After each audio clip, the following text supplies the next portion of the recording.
Hello. Hello. It's been a while. Hold on. Let me. What am I doing actually? I need to recalibrate my microphone a little bit. Howdy. Howdy who? Hello. Good morning. Howdy dork. What the fuck? What are you calling me a dork for? I have sensitive feelings, man. Ada es teh, betul ada es teh. Actually, like I bought this asset and it came with a lot of like options for drinks. Well, not a lot, like several. Like they had like those like cream sodas, like the melon soda type thing, the soda floats. Then there's like this iced tea, or I actually don't know if this is like iced tea or like Long Island iced tea. I don't know if this is actually alcohol or not, but we're gonna assume that it's non-alcoholic because it's like 10 a.m. But yeah, hello, good morning, selamat pagi guys. First of all, happy Lunar New Year. If you're celebrating, Shinan Kuala, happy Lunar New Year.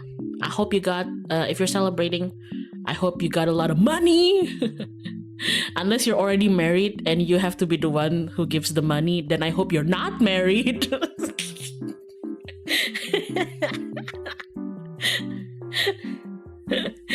Yeah, happy year of the horse. Happy year of the fire horse. So good. I'm so excited. I love horses. What's that one drink that mixes soda and condensed milk? And for Indonesians, we have that. It's called soda gembira. Basically, it literally means happy soda. Soda gembira, because it makes you happy when you drink it. It's basically like strawberry or rose syrup, and then condensed milk, and then like soda water. Kalpis. Yeah, Kalpis. Congratulations with the wedding. Thanks. I ate a lot of food. What's wrong with having alcohol in the morning? I'm not judging. Hello, Derke. Hello. Oh man, I remember because you brought up like mixing soda with condensed milk.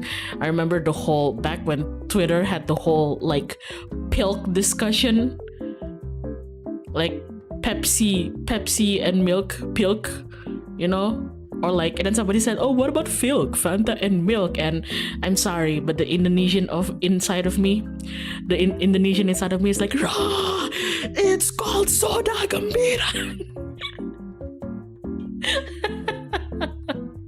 Oh yeah, like you can call it Bandung drink too. Es Bandung. There you go. When I went to Singapore, it's called Es Bandung. So yeah, Bandung drink. Everybody was like, oh, Pepsi and milk. What about like Fanta and milk? And I'm like, you. It's like, you uncultured swine.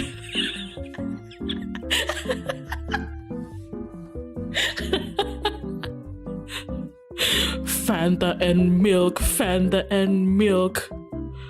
You uncultured swine! It's called soda gembira! But yeah, happy Lunar New Year. I hope you had a lot of ang paos. Hope you got a lot of money. You know, don't get married because then you'll be the one who needs to give the money out. But yeah, hi, I'm back. I spent Valentine's Day with a bunch of my friends, a bunch of my former college classmates, because we went out of town to celebrate our friend's wedding. Yeah! Coincidentally, the city that we traveled to, or at least I traveled to because I live far away from it, like the city that we traveled to, coincidentally, the wedding, it's held in the same city where our campus is, so it's a bit of a nostalgia trip for me. Congrats to the newlyweds. I ate a lot of food. Soda gembira is something I'd like to try, but could probably only try once. Sounds so sweet. It is really sweet. So if you can't do like a lot of sugar, if you don't like a lot of sweets, yeah, just like don't add too much of the rose syrup or the condensed milk. Better yet, maybe swap out the condensed milk to like just regular milk, because condensed milk isn't even like milk, it's just basically sugar to my extent of knowledge. Did have cozy Valentine's Day net hangout with Polycule and it was nice. That sounds nice. I can feel my sugars getting high just listening to it. Me too. I love soda gembira, but I rarely have it. I can't even remember the last time I had soda gembira. It's always during like special occasions. Like if I'm hanging out with friends or families and celebrating like somebody's birthday and I'm feeling a bit naughty, you know? It's like, it's like, oh, I'm gonna be a little bit naughty today. I'm gonna have soda gembira. But yeah, anyway. Man. Oh man. I had to travel 12 hours by train. I had to travel 12 hours by train, but it's okay. I'd do anything for my friends. I got the wedding invitation like 2 weeks before the actual event, and I'm not gonna lie, I'm so out of loop. I haven't used Instagram in so long, and Instagram, I think like Instagram other than X is my friends and former classmates like most popularly used social media, and I've been away from Instagram for so long, so I'm not really up with the times with like my friends and classmates like dating history and everything. And then suddenly, like, boom, wedding invitation for K. And I was like, what? And then, like, my other friends who also got invited was like, yeah, like, she's been dating the guy since high school. And I'm like, what? Yeah, like, they've known each other for, like, 13 years. I'm like, what? I'm sorry. Was it those trains with a bed? At least, nope. Nope. I had to raw dog that train ride. Nope, no, it wasn't. But I get really envious with those train rides that has beds on it. Like I've seen like a friend of mine in Vietnam with those trains that has like one room, like one compartment has like 2 bunk beds, you know, one on the left, one on the right. Yeah, so like 4 people can stay in like one compartment. That sounds so nice. But no. I had to use a regular train, so I was raw dogging it. Damn, no music, no nothing. You know, at first I didn't even use any music. Completely raw dogging it. But then like somebody who sat behind me had a child and they started crying and I'm like, oh my goodness. So I had to put on the music. Nggak tertarik nyoba sleeper bus kayak I've tried sleeper bus actually. Now that you mention it, when I went to Komifuro, I always use sleeper bus. And well, I don't know about you guys, but so far I think I actually kind of prefer sleeper bus through like in comparison to like a train, because the pricing is the same, but in a sleeper bus, you get a bed or at least like a reclinable chair enough for you to like become a semi-bed and everything, and you get a whole compartment for yourself, and then you get a TV, and you get free food, right? And then you get you get like a goodie bag full of snacks. So yeah, and for the same price you get a train, and in the train you get a seat. That's about it.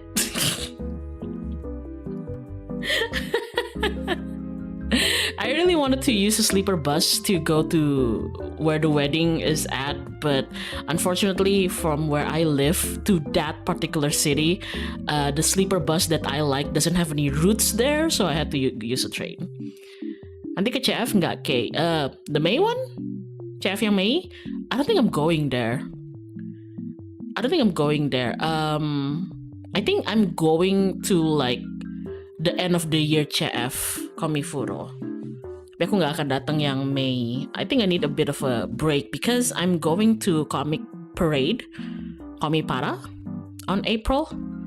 So I'm traveling there too.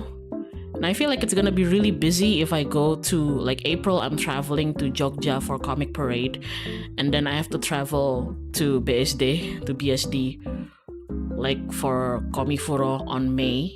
And then on June, if you guys are like residents of like East Java, like Surabaya and everywhere around it, I'm thinking of applying to Chibicon, the Surabaya Chibicon. And that's gonna be on June. And if I do all three events, like Comic Parade on April, and then Komifuro on May, and then like Chibicon on like June, like I think I need like a break in the middle of it. So I'm choosing to abstain from May's Komifuro. So yeah.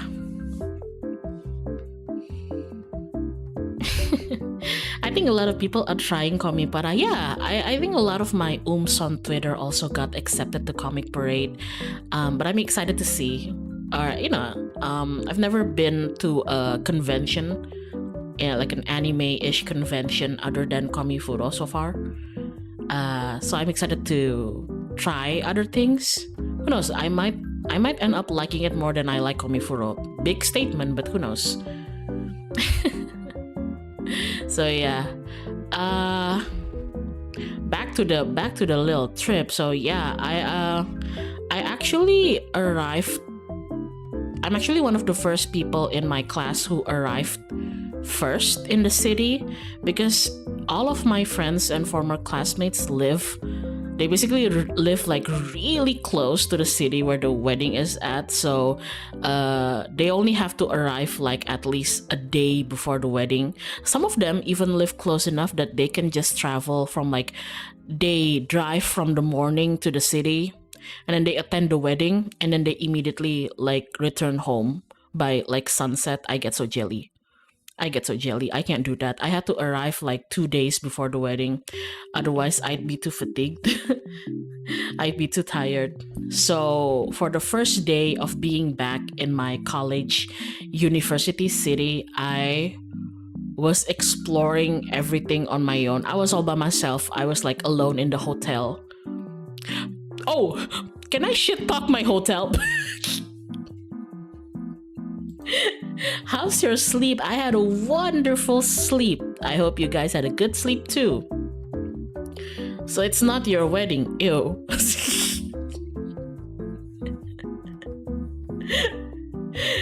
Yes, I miss you. Now let me work for a bit. My boss will yap at me non-stop. Have fun with work. Don't put me on the office speaker. I'm not gonna lie to you guys. The hotel wasn't like anything expensive, you know. I wouldn't even call it like a business style hotel. You know, there's like a resort style hotel, family style hotel, and then like the business type hotel. It's more like a, well, in Indo we have like Oyo or like Red Doors level of hotel. So yeah, it's something along those lines.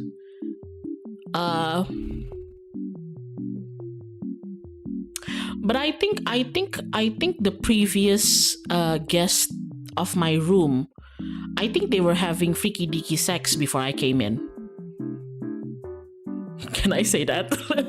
But like that's my honest opinion, because like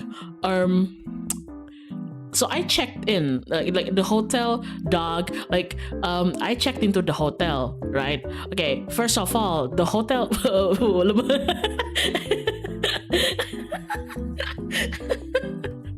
no. Let me speak.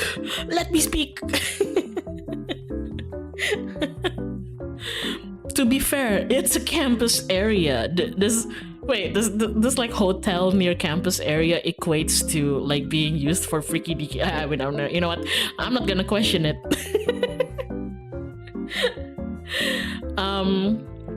So the hotel is actually the one good thing, two good things that's really good about the hotel is that it's very close to my campus and ergo very close to the wedding venue. And then the general location is very good. Bit of a traffic, but it has a lot of, dia tuh banyak angkringan di sekitarnya juga gitu loh guys. Jadi banyak option makanan murah. Hi, how are you? I'm doing good. Thank you for asking. It has a lot of like street food options. If you walk just like a few meters down, there's like a spot with a lot of street food on it. And then on top of it, the second nice thing about the hotel is that it's like joined by a convenience store in the first floor. So yeah, like I completely forgot to bring like my toothbrush and toothpaste, and I forgot to bring like body lotion, you know, with SPF, and like I forgot to bring many things, and I forgot to bring like soap for the bathroom. So if you forget to bring like toiletries and everything, you can just go to the convenience store. So yeah, that's a good thing. But here's the bad thing, okay? So I walked into the hotel and there was this guy. Why did the music stop? Okay, thank you. I walked into the hotel reception area and like I was like, where the hell? Like it's so, first of all, the lights were off.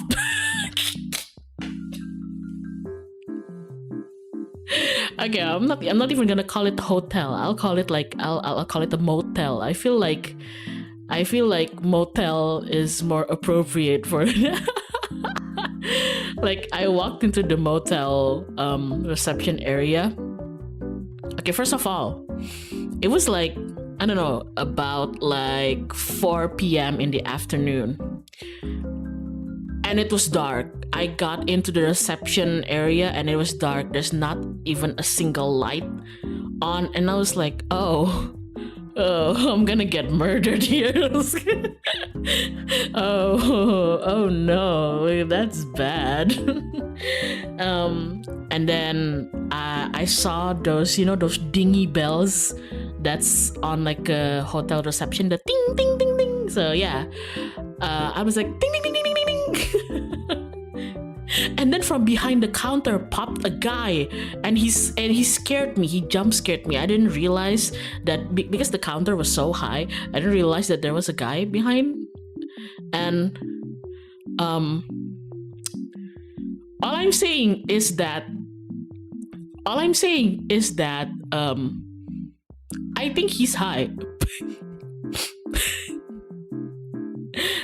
All I'm saying is that I think he's high because I can smell a few things coming off from him, one of which is just like regular cigarette smell. And the other is like, I don't think that's cigarette smell, you know? And how do I know? Because look, I let's just say that I've had my fair share of handling with with silly art students, and some of their indulgences. Not that I participate in it, big disclaimer, but like but yeah, I was like, huh.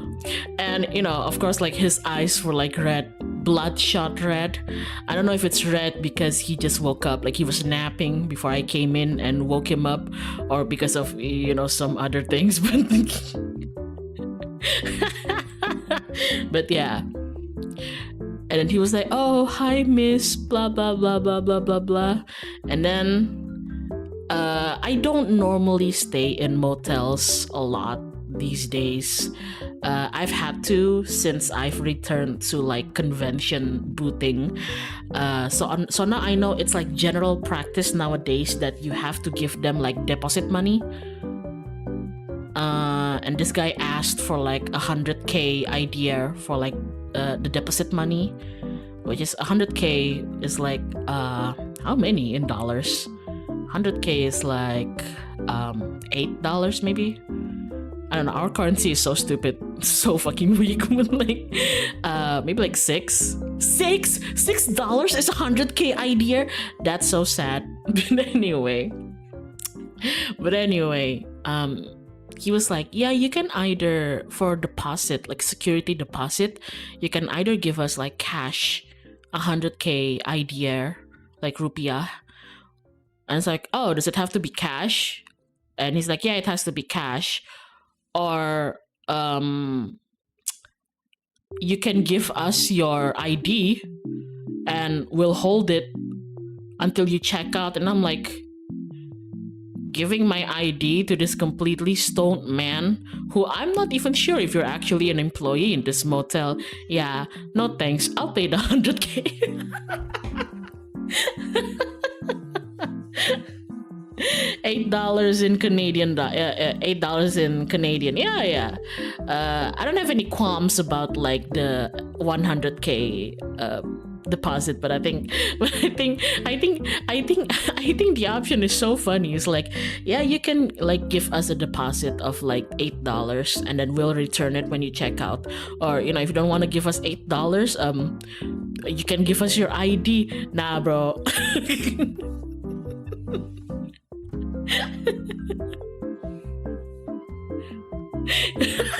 He sounds like Discord. Cash for his stash. And then, okay, so I gave him the deposit, and then he checked me in, and he gave me the key card to the room. And then I realized my next predicament, my lovely chat members. My room is at the 2nd floor, and I realized that this motel, I guess, has up to like 3rd and 4th floor for guests and maybe like a rooftop. I don't know.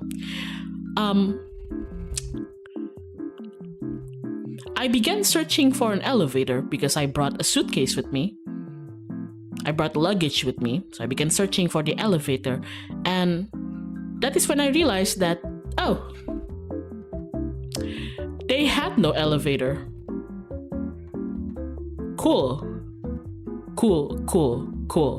And I was about to ask the guy behind the counter, like, hey man, can you like help me? Like, I rarely do this, but like because the guy kind of pissed me off, I was ready to use like my woman card, you know? Like, for once in my life, I'm gonna use my woman card. I'm gonna pretend to be like a weak damsel in distress. It's like, oh, you're a guy, I'm a woman. Like, surely you're stronger than me. Why don't you help me carry my luggage upstairs and everything?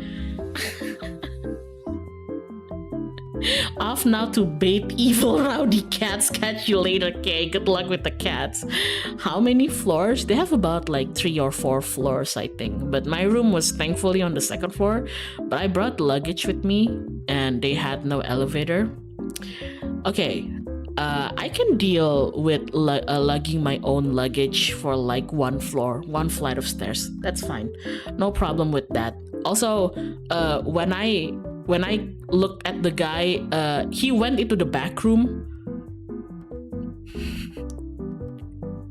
He went to the back room. I don't know, maybe he knew that I was gonna ask him to help me with my luggage, and he was just like, nope, I don't get paid enough for this. But yeah, he immediately escaped to the back room. I was like, mas, and he was missing, so I had to carry my own luggage. See, here comes the second problem.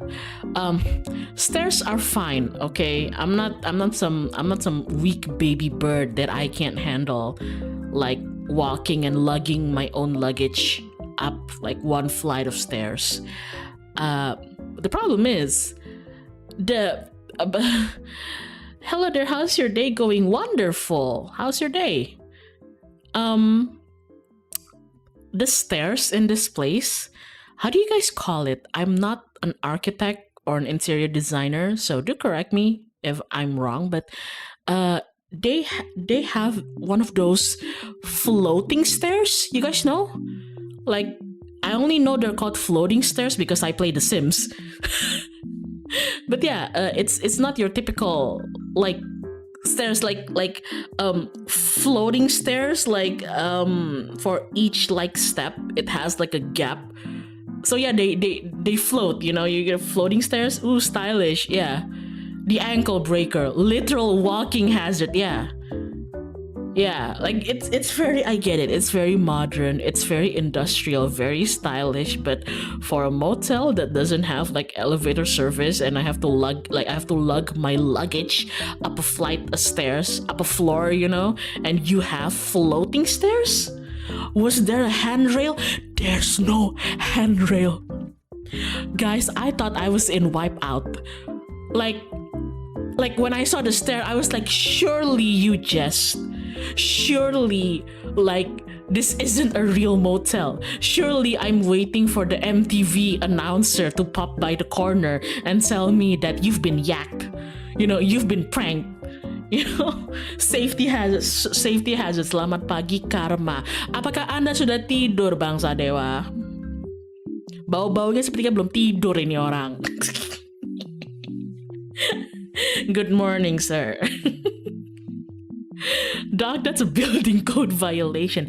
They had one of those stylish, like, you know, when a flight of stairs is like, it goes half forward and then there's like a little landing space and then it goes like half back up again, you know? So instead of just completely diagonal, it's like zigzag. It's like zoop, zoop. I'm doing a motion with my hand, but I'm a VTuber, so you can't see my hand. I don't know why I did that, but like, you get what I'm saying.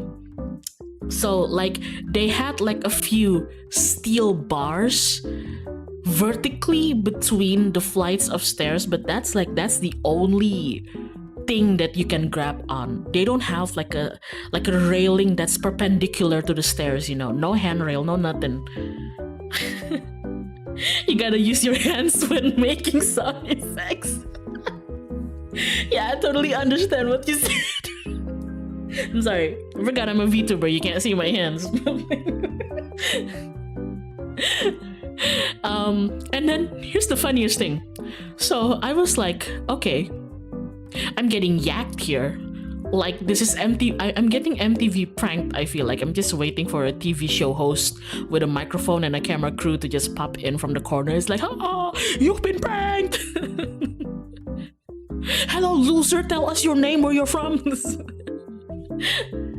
But unfortunately no MTV TV announcer came up, so yeah, I just had to accept that I wasn't getting pranked. This is a real actual business, like operating hotel, and I don't know why they chose this stairs, but okay. So I went up the stairs and I grabbed my luggage with me, so and then halfway through the stairs, guys, I shit you not, in one of the steps, I was being super careful because, again, floating stairs, okay? So it doesn't have like any protection between the steps.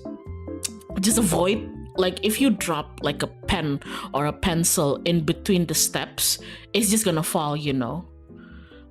Welcome to the obstacle course. And then halfway up the stairs, guys, I realized that in one of the steps they had a paper like plastered to the step, you know. And I was like, oh, what's this? Like, why do you have a paper here?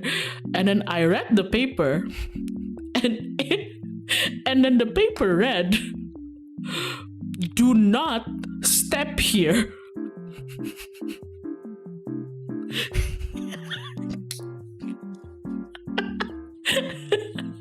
like in bold red characters with like yellow backgrounds, like, brother.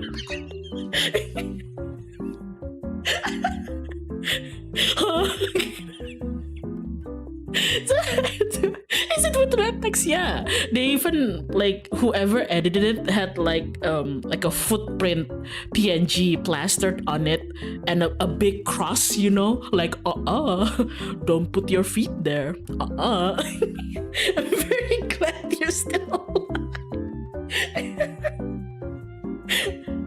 So I don't know whether they meant like that step in particular, there's something wrong with it or anything, or did they mean the whole stairs? I don't know, but I didn't want to risk it, so I just skipped that step, you know. I just skipped that step. It was plastered on like one half of the right half of the step, so I assumed that there's something wrong with the right half of the step. So I just went into like the left half of the step, and it was fine. I didn't die. So, but like that was very ominous. That was very ominous. This hotel starts to sound more and more less like a hotel and more like a Takeshi castle. Okay. And then I got to the hallway, and then I realized there's another problem here. The problem being that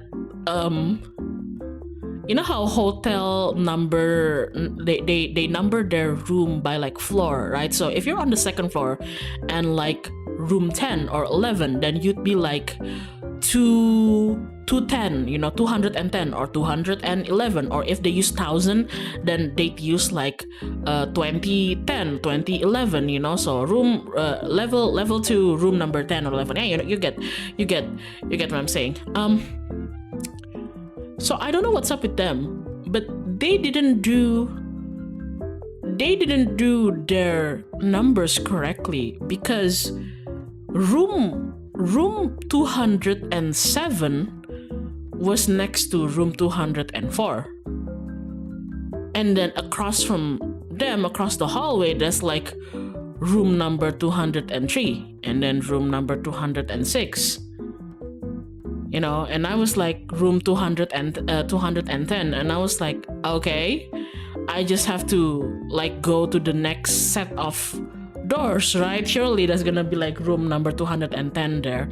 I was wrong. That was 201 and 202 and 208 and 209. So I was like, where the fuck is 210? And then I find 211 and 212 and 214, but I can't find 210.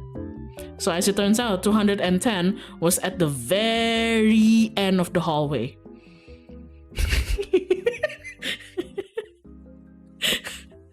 So it was at the very, very dark end of the hallway, and I was like, okay, you know what?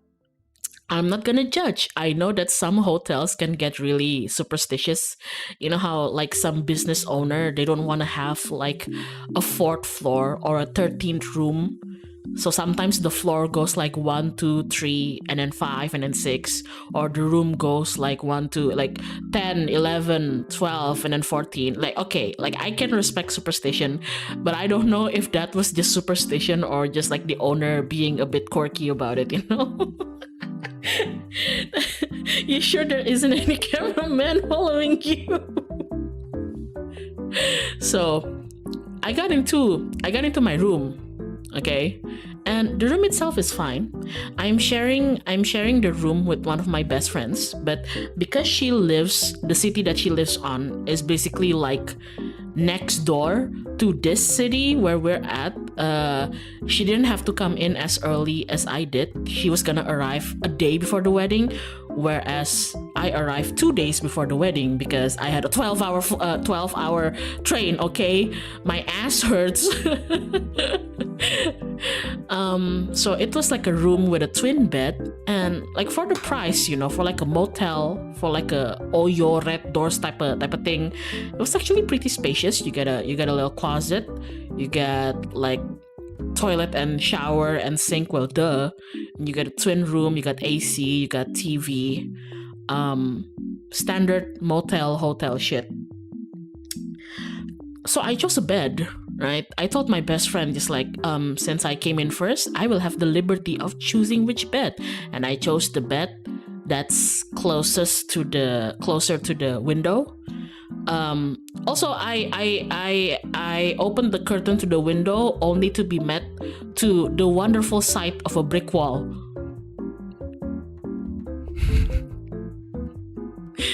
I think they knew what they were doing, because when I came into the room,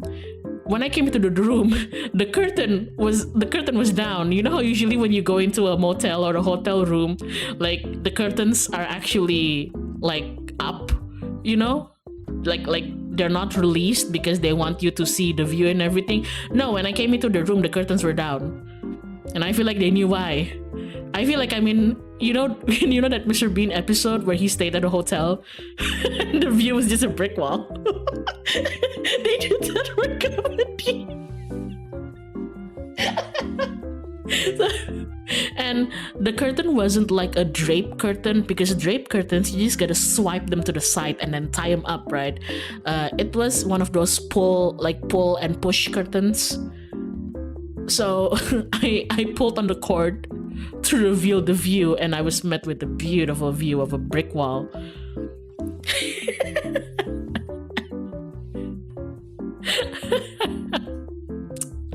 Anyway, so I chose the bed and I settled down. I turned on the AC, turned on the TV, and the first program. Okay, first of all, they didn't have a smart TV. And by smart TV, I mean, TV nowadays that's like they have a browser in them. You can like hook it up with like Netflix, Disney Plus, and everything. They don't have one of those. They have usual cable, and that's fine. Sometimes they have good programs and whatever. But the funny thing is that the first program that popped up when I turned on the TV was Nickelodeon Junior. And it wasn't just Nickelodeon Junior, it was like Indonesian dub Nickelodeon Junior. I don't know why, but the whole event of like the stairs having a don't step here, and then finding my room, and then getting into the room, and then opening the curtain to a brick wall, and then like opening the TV, and the first program being Nickelodeon Junior is really funny. Oh crap, hold on guys, I think my breakfast is arriving. I'm gonna go grab it real quick. Hold your horses. This is like a purposeful cliffhanger. Don't go away. If you go away, you're not gonna hear the end of the story. Hold on, 1 second.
Hello.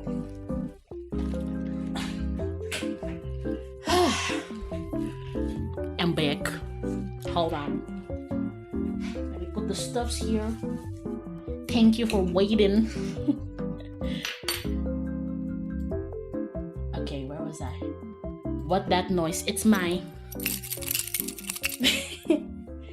it's my house keys. I feel like I'm trying to attract a cat here.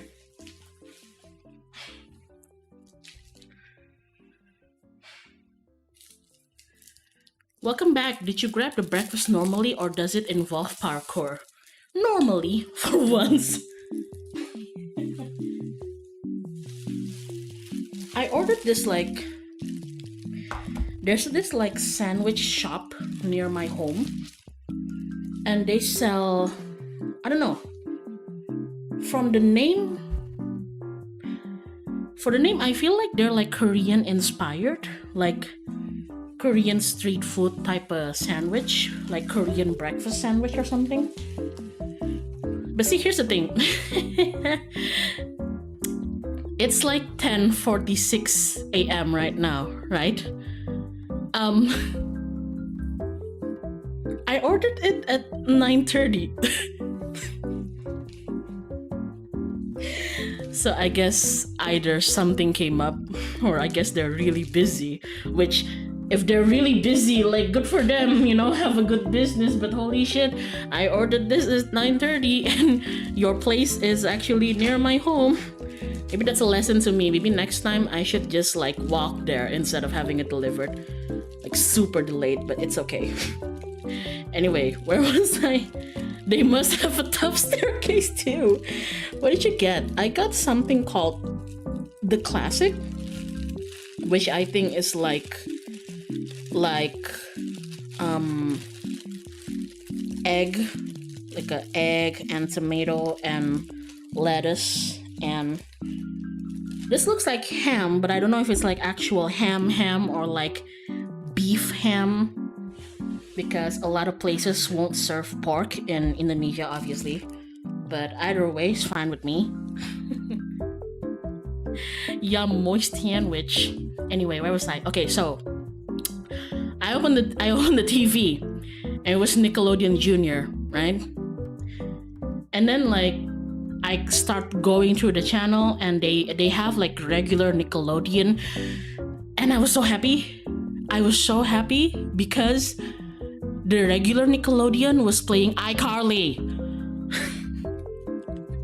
And I haven't seen iCarly in so fucking long. I was like a kid, you know? I was like, oh, iCarly, oh my god, iCarly. It had iCarly, it had like and then the other channel had like Wizards of Waverly Place, and I was like, what? Teenage Selena Gomez. But anyway, and then after like, okay, and then the bathroom was kind of fine. The shower was a bit rusted, but that's to be expected from like a motel of this kind. No complaints there. Toilet was fine.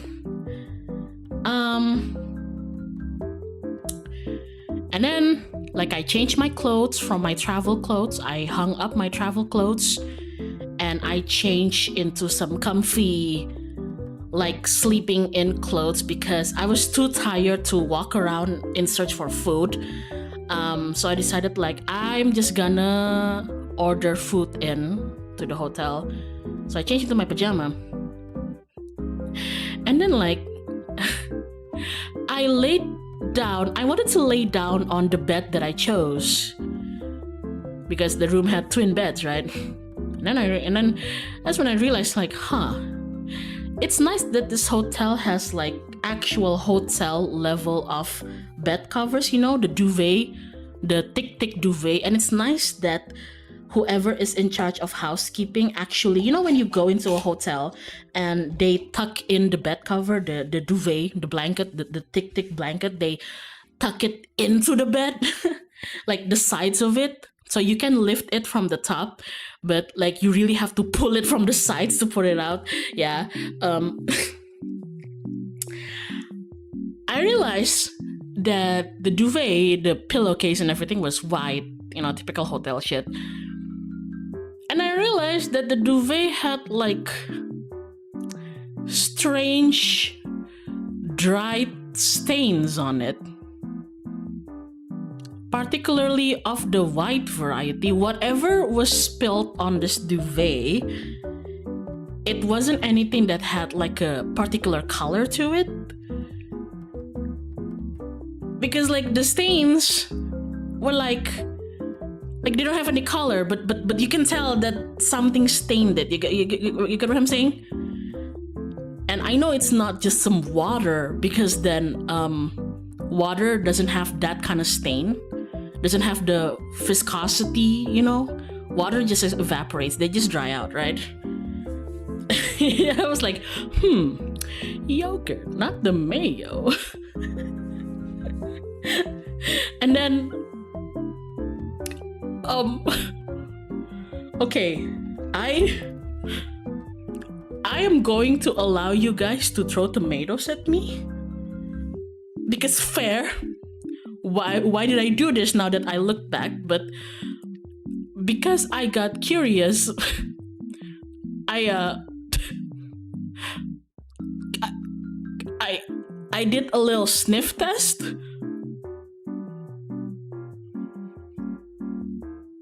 Because I just wanted to make sure.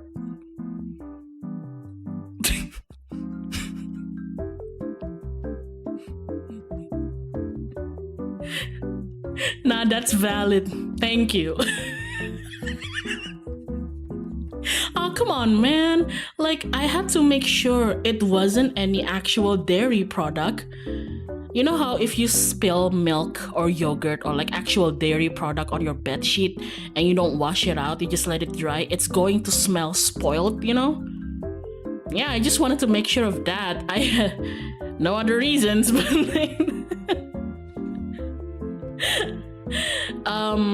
it didn't smell of anything, thankfully. It didn't smell pungent or rotten or salty or anything like that.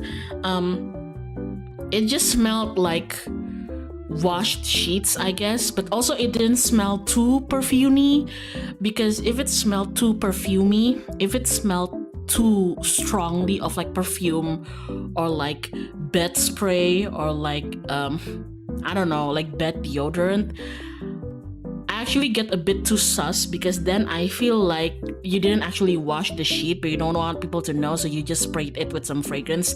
Kind of like how like you didn't shower but you had to go somewhere, so you try to mask your stinky smell by just putting on perfume or something like that, you know? Makes it smell even more sussier. Just take a fucking shower, right? But like, yeah, but thankfully it didn't smell too strongly of the detergent or perfume, and it didn't smell rotten or pungent or salty or weird either, so I guess it's just a stubborn stain. Okay, you only smelled it, right? Yeah, salty has a scent, guys. I didn't lick it. Guys, come on, I'm not that crazy. Come on, guys, the hotel already tried to kill me with the weird ass step. Don't step on the stairs, okay? I'm not gonna lick anything in this hotel. Thank God. Well, hold on. I need to turn on my van. There you go. I need to turn up my fan, I say. You guys are my fan. Turn up. Ignore me. Sorry. I haven't had breakfast, but like... Okay, so... weird stain mystery. Not really solved, but we'll just put it to the side, right? So... I then laid down on the bed. And I find another particular problem. That is the pillow. The pillow is about as flat as my butt after riding that 12-hour train ride into the city. Okay, the pillow was really flat, and I know some people who don't mind like super flat pillows, but me, I can't really sleep with a pillow if it's like super flat. I think it doesn't feel comfortable for my neck, my head, my boobs, like anything, you know, my shoulder. It just doesn't feel comfortable for anything. So yeah, deflated pillow. So for that night, I had to steal the other bed's pillow because my friend didn't arrive yet, and I was like, I guess I can ask for more pillows like the next day or something. But for that night, I used 2 pillows to compensate for it. But okay, pillow problem is not a big problem. We survive, we adapt, we overcome. You know, I I had an evolution from a dinosaur to a chicken to a crow for this. It's fine, you know. Evolution has prepared me for this. And that's when I realized, well, I was lying down on the pillow and I was like rolling around like a dog in that bed, you know. 2 things. One is that the mattress is super jiggly. I don't know much about mattresses, so I don't know what kind of mattress it was, but it was super jiggly. And I know it's not a waterbed because waterbed isn't very common in Indonesia, and waterbeds are super jiggly, but like it's not a waterbed. Definitely not a waterbed, but it's super jiggly. But second is that the bed sheet, not the bed cover, the bed sheet, spraynya. The bed sheet, it had burn marks on it. It had like 2 holes near the position where your head would be, like the pillow would be, right?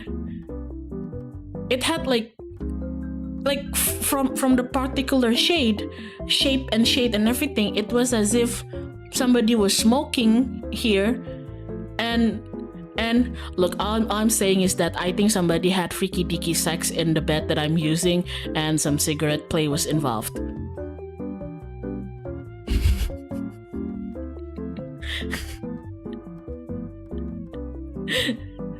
That's what I'm saying, okay?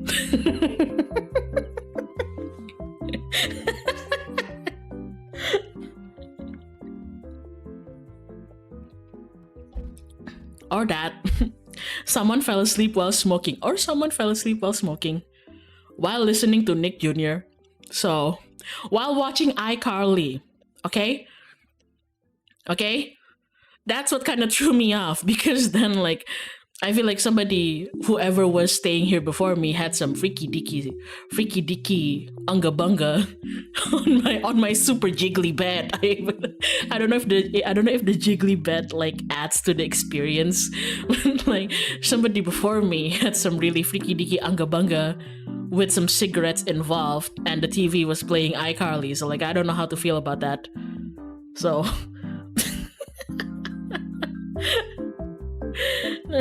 A bag of smoke and a Nick Jr.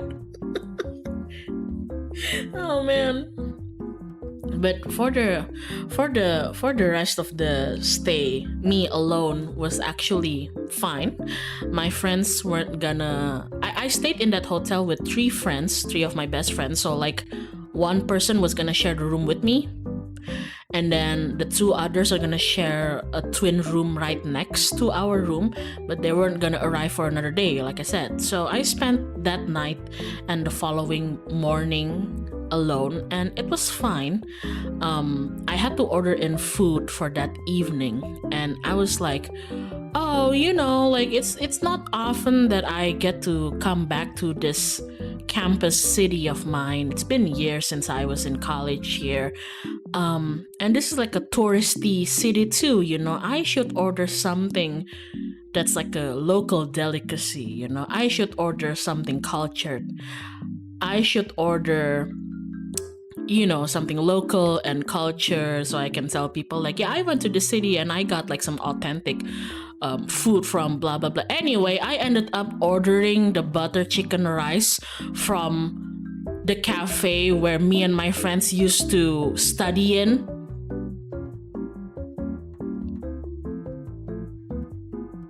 Like 6 years ago. Is it local? No. Is it authentic? No. Is it like the local food culture? No. But I found out that the cafe was still open 6 years later, so like, I feel compelled. I feel compelled, and it got delivered to the hotel, and I brought it up to my room, and I opened the box and I ate it, and I cried. I was like, I used to cry over my final exam with this.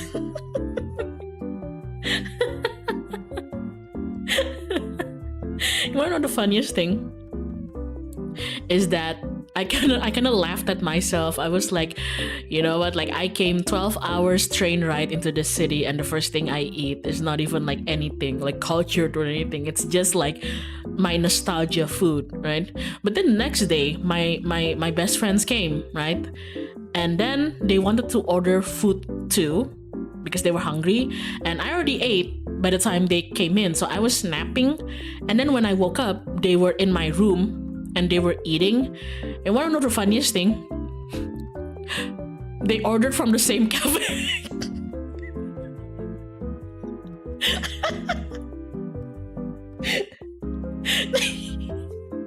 I woke up from the nap and everybody had arrived, and then it was like they were all in the bed, with like the rice box on their lap, and they ordered from the same cafe.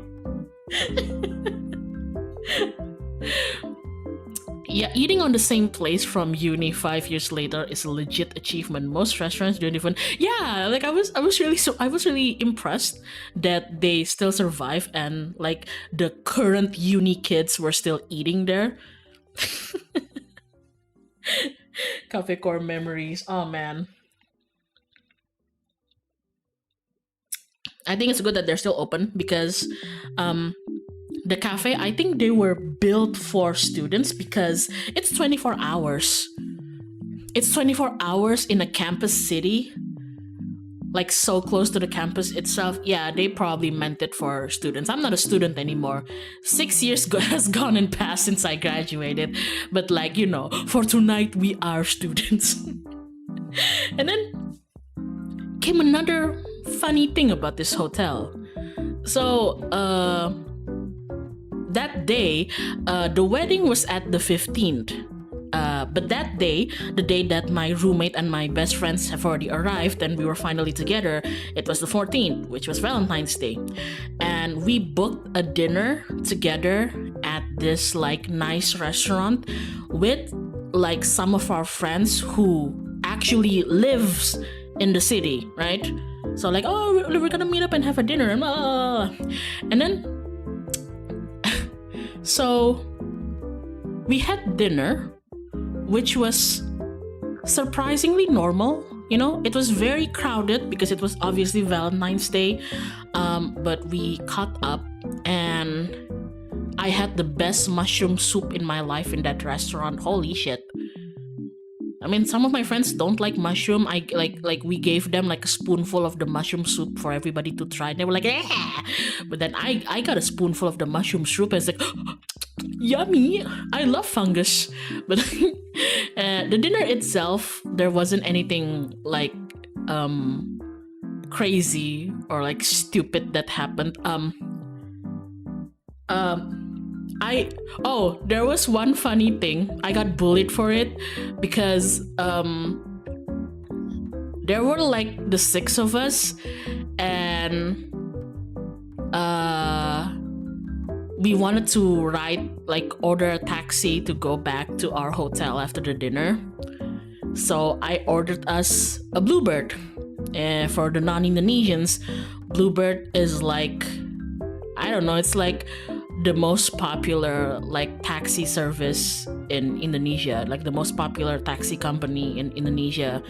If you go to any major cities in Indonesia, you'll see them all the time. It's like the yellow cab in New York. That's our equivalent. Except for being yellow, it's blue. It's the taxi, right?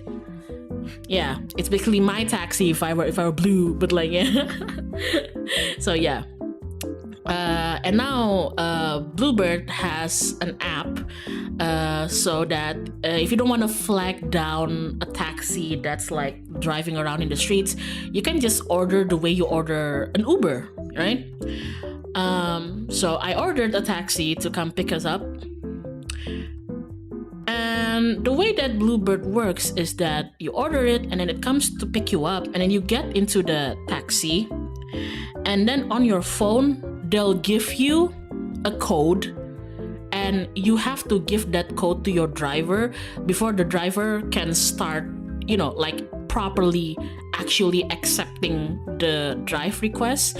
I guess it's their way to confirm that you didn't have like a mismatched driver, that they didn't accidentally pick up somebody else and everything. Basically, it's their security measure, right? So the taxi came, and I made sure the number plate was accurate, and everything security, la la la. And we all got into the taxi. Yeah, that's when you use the fixed price option. Yeah, I mean you could let them run the Argo meter, but sometimes because it's raining, and I didn't wanna use the Argo meter, I just used like a fixed price. I mean just like an Uber, and then we all piled into the taxi, all 6 of us. And then I sat in the front with the driver, and everybody else was in the back. And then the driver looked at me and was like, "Oh, miss, what's the code?" And I was like, "Oh, yeah, sorry. The code is," and I looked at my phone. I shit you not even joking here.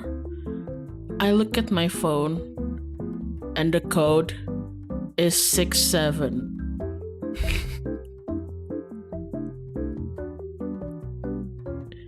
So I was like quiet, like for a whole like 10 seconds there. I got the funny number. No fucking shot. I got the number, and I was like, "Oh fucking curse." And then my friends who were sitting at the back, they were like, "Hey, what's wrong? Like, why aren't you saying anything?" And they looked over my shoulder, and they were like, "Loco Nana, 67." And I had to tell them, "Shut up! It's 67, sir." How does good stuff keep happening to you? It's not good stuff. It's not good stuff at all. Oh, see, Looney here. B is here. Looney is here. So guys, Looney, where B, my mod here, she's the one who shared the room with me. So if you don't trust my testimony about the hotel, you can trust hers because she was there with me. Hi, B.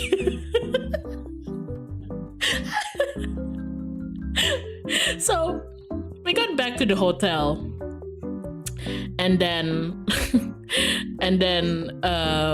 me and B, we went back up the stairs and everything to our hotel room. And yeah, how much was that 6-7 taxi, by the way? Oh right, wait, I didn't tell you.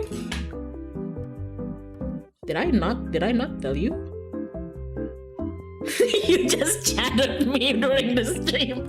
Okay, I'll tell you later. Holy shit. Sorry, B, I didn't see the WhatsApp. I'll send it to you after this.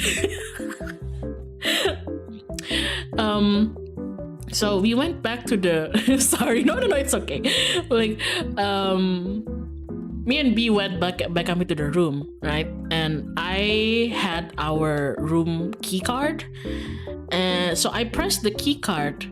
Yeah, no worries. Also, yeah, the hotel. I held the key card to the door scanner, and it didn't want to open.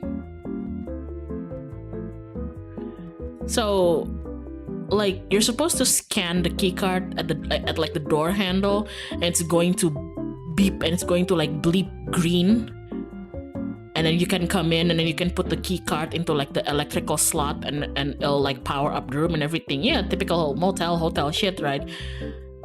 But it didn't bleep green. It didn't want to open up. Door stuck. It was a misinput.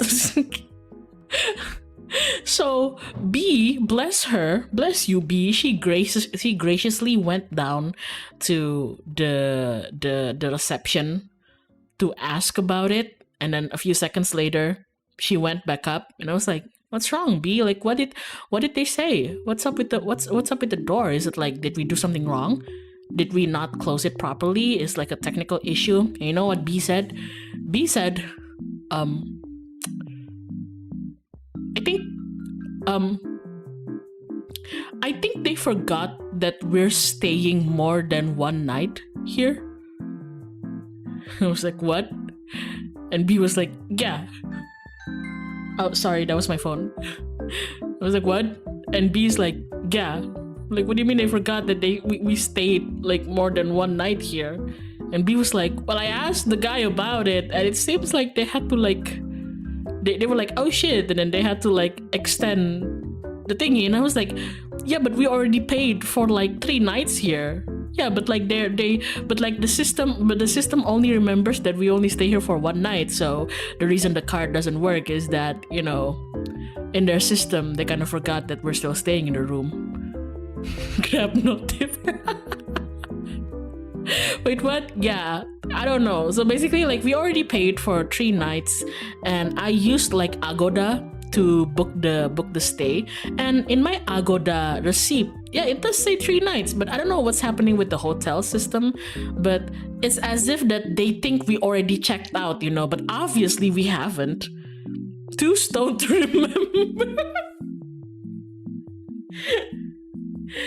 Good lord. Good lordy Lou. But you know what? It's fine. Whatever. It's fine. Wherever. And then the rest of the night, like, yeah, apparently you have to manually extend the card every day. Yeah, when B told me about it, I thought that it was just a one-time thing. Like, okay, maybe the lobby attendant screwed up, but surely they've already inputted the right amount of nights now, right? They've already fixed it, right? Wrong. Because the next day after the wedding, when we returned after the wedding, me and B went up to the room in heels, mind you. B was wearing heels, so like she was suffering and everything, and all we wanted was just to quickly get back into our room so that we can lie down. But A, it had no elevator, so B and I in her heels had to walk up the stairs that had a do not step sign on the step. And then when we scanned our keycard again, it didn't want to open. Again. So our friend who was staying on the room next door, she graciously ran downstairs to ask about it, and again the same problem. So basically they didn't fix it. The first time we complained about it, they didn't fix it. They didn't do like, oh shit, the system said they were only staying for 1 hour, but obviously they booked 3 hours. No problem, ladies. Like, your keycard should work for 3 nights now. No. Like, we had to manually extend the card every day. And what the craziest thing was, when we returned from the wedding the following day, when we returned to the hotel through the lobby and everything, the lobby attendant was behind the counter. And they didn't say anything. They didn't say like, oh, ladies, miss, excuse me, so sorry, but before you go up, let me like extend the card's duration for you. No, they didn't say anything. So we had to walk up the stairs in our kondangan outfit, in our like dress and heels, and like done up hair and makeup and everything. And then one of us had to run downstairs again and then manually extend the card again. They must have sucked. I hope you guys gave them a bad rating on the app. I gave them like a 3-star.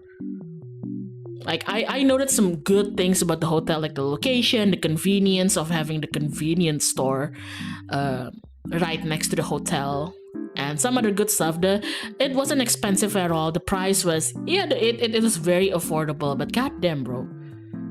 Ya, mungkin namanya kayak ada harga, ada kualitas lah ya. When there's a price, there's a quality. Damn. Exercise for me, ladies. The wedding itself, was there any funny, there's a lot of funny things that happened in the wedding, but it involved my dear classmates. I love my friends and my college classmates so much for the sole reason that um it's been like 6 years since we graduated, and we graduated separately in COVID. So we never had like a proper goodbye with each other, never had a proper wisuda, never had a proper graduation ceremony. I didn't get to go to the graduation hall with my pretty kabaya, with my makeup and like a bouquet of flowers and my toga, you know. I never like, we never had the chance to do that. So there was always this hole in our heart that was never filled until we reunited again over a wedding. But the one thing that I really love about my former classmates is that we always get told by like the by our seniors that our particular year of class, we're pretty close with each other emotionally, because there are some years of like upperclassmen, or maybe even like younger classmen who like their class isn't very close to one another, but I'm lucky enough to have like a class that's very close to each other. And on top of that, how do I say it, we're a bunch of toddlers. We used to be a bunch of fucking toddlers back in university.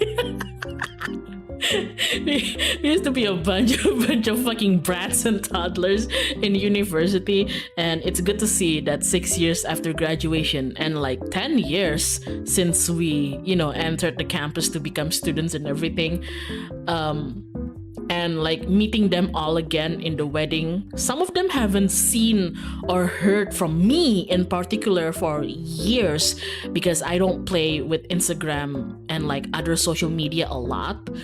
So for some of them, it's like their first time seeing me again in years, and it's good to see that after 6 years since graduation and 10 years since becoming students, we are still a bunch of fucking toddlers. We are still a bunch of toddlers, so that was fun. The good thing about the venue is that it wasn't like a big venue or anything. I think the bride and the groom didn't or maybe couldn't, because yeah, who knows, but like they didn't have like a big guest list, you know. Which I kind of preferred, because it made the event more intimate and more comfortable for me. It was nice, but the best part about the venue is that they had a separate seating lounge on the second floor, you know, because they were like, we have like once the dinner service started, well, lunch service, because it was in the afternoon, once the lunch buffet service started, they started laying out like tables, long tables on like the garden. And they were like, yeah, please enjoy the food in the outdoor seating. We also have like a small indoor seating section, but do keep in mind that the small indoor seating section is prioritized for the elderly, because the bride and the groom have a lot of elderly guests, family members with them too. So, you know, the young ones don't hog it. And we were like, okay, fine. Like, I guess we'll just mingle with the groom and bride's family. But then the staff came up to me and said like, oh, miss, like we have like a separate seating. Like we have another seating area on the second floor. So me and the entire gang class, like, I don't know, like maybe like 15 grown adults acting like toddlers, we like waddled upstairs and it was empty. The second floor balcony was completely empty. So for the rest of the wedding, we just took over the second floor. we just took over the second floor, which is really funny because we're noisy as fuck. And every time we make some terrible noises, the guests from downstairs would look up into the second floor balcony, just like, what the fuck is going on up there? Oh man, our floor now. But yeah, the one who is my former classmate is the bride. So I've never actually met the groom until today, you know, but I was happy to see her, and the wedding was good, the venue was good, everything was good, the service was good, but something funny did happen while I was getting like my food. So gremlin gathering. In Indonesia, obviously, weddings are usually for food. Weddings are usually buffet style. Buffet. How do you guys say it? Buffet? Buffet? I say it as buffet. Buffet lah muna. Prasmanan. In Indonesia we call it prasmanan, but in English I think it's like buffet. So yeah, buffet. Okay. I've never seen a wedding in Indonesia, or at least a wedding of like this size, if you get what I mean. That's like not buffet style. Almost all wedding catering that I know of is always buffet style. So yeah, I guess that's just how it is in Indonesia. Because if I compare it to some of my other family members who they married into like European families and had like, you know, weddings in Europe and everything, usually it's not buffet. Some do, but like for most of them, you have to, when you are as VP the wedding, they also give you like the menu and you get to choose your meal and everything. So yeah. But over here we usually do it buffet style. So, and the buffet was really, really good. It had your typical wedding food, which is like white rice and like fried noodles and like teriyaki chicken and like black pepper beef, you know. And then they had like the dessert table. For dessert, they had like a martabak, like a sweet martabak station and an ice cream station and like coffee and tea. It was really nice. And then I started getting into the line, grab my plate and my utensils, and I grabbed my rice, my noodle, my broccolis and my greens, and then my meats and everything.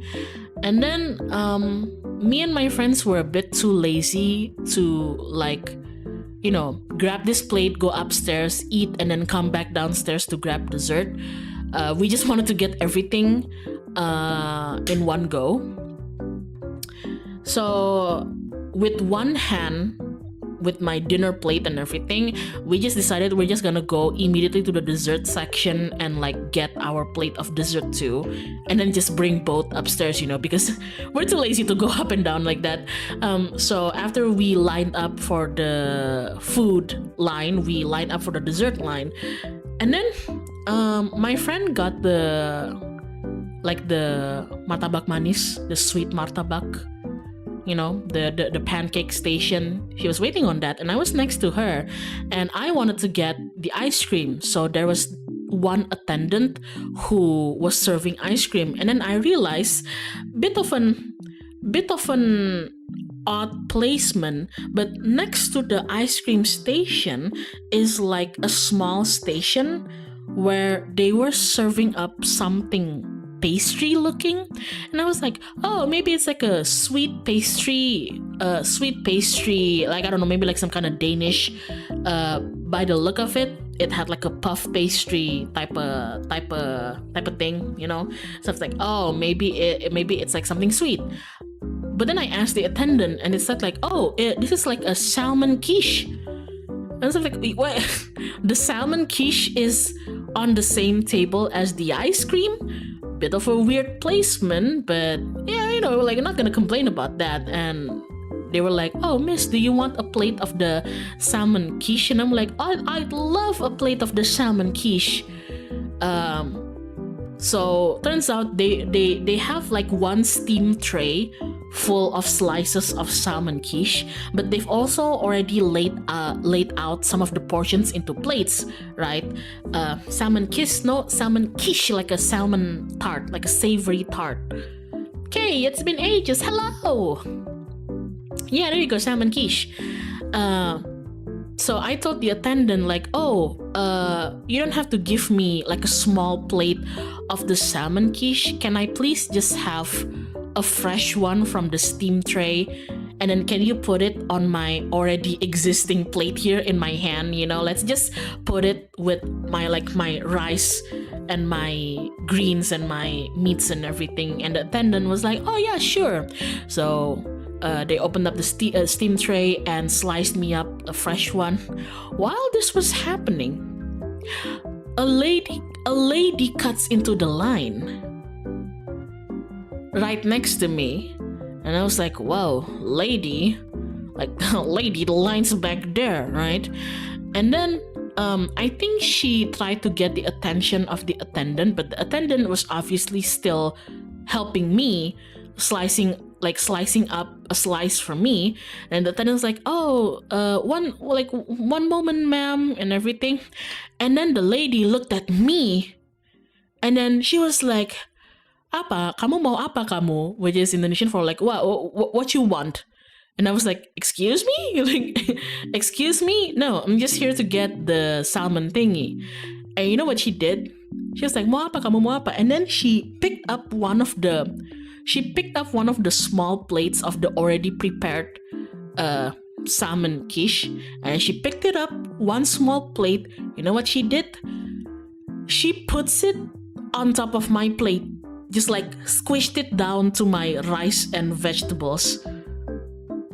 And she was like, ini sayang, ini. And I was like, first of all, bitch, don't call me sayang.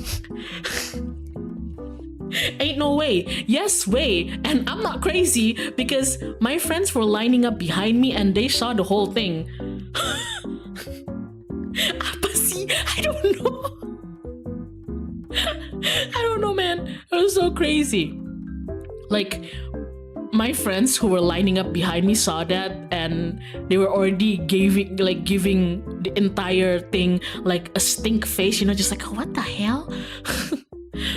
It's typical, gimana ya guys, typical mama gitu, Indonesian Karens, man, holy shit, And I was like, I still tried to be polite, and it was so weird that even the attendant who was trying to serve me my salmon quiche also like paused and looked really confused. And then I had to very politely, with as many restraint as I can hold in my mortal body, I just smiled and told her like, oh, no, thank you. I don't need a plate. So I returned the plate to the table and I held up my plate to the attendant, just like, can you just give me the slice? And then they gave me the slice. Meanwhile, my friends behind me were like, they looked like they were ready to fight. My friends behind me, they looked like they were ready to pick up a fight, just like, I'll show you a salmon quiche.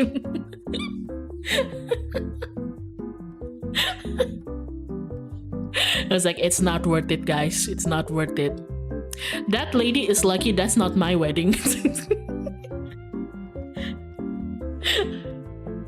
Patience of a saint. Yeah, because it's not my wedding, guys. I don't want to cause a scene if it's not my wedding.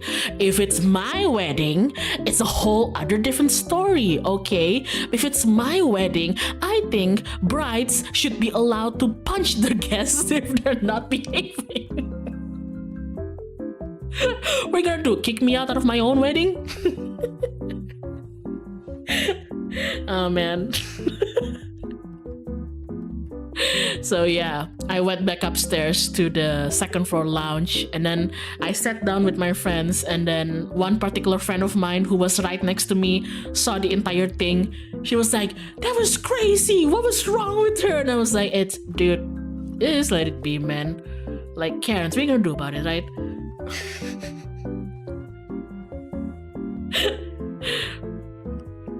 K wedding arc is actually gonna be a martial art tourney arc. If I ever get married, I fear. Look, man, sometimes I feel like even when I'm only doing things like attending weddings as a guest, like the entire trip has already been very Looney Tunes. So, like, I fear in an alternate universe where there's a version of me that gets married and everything. I fear for her, you know? Like, hey, other K, how the fuck did your wedding go? there's no way nothing stupid didn't happen, you know? I just know it. Right? I just know it. Then I have to make a stream that's like, I got married and crazy shit happened. Top 5 craziest shit that happened in my wedding.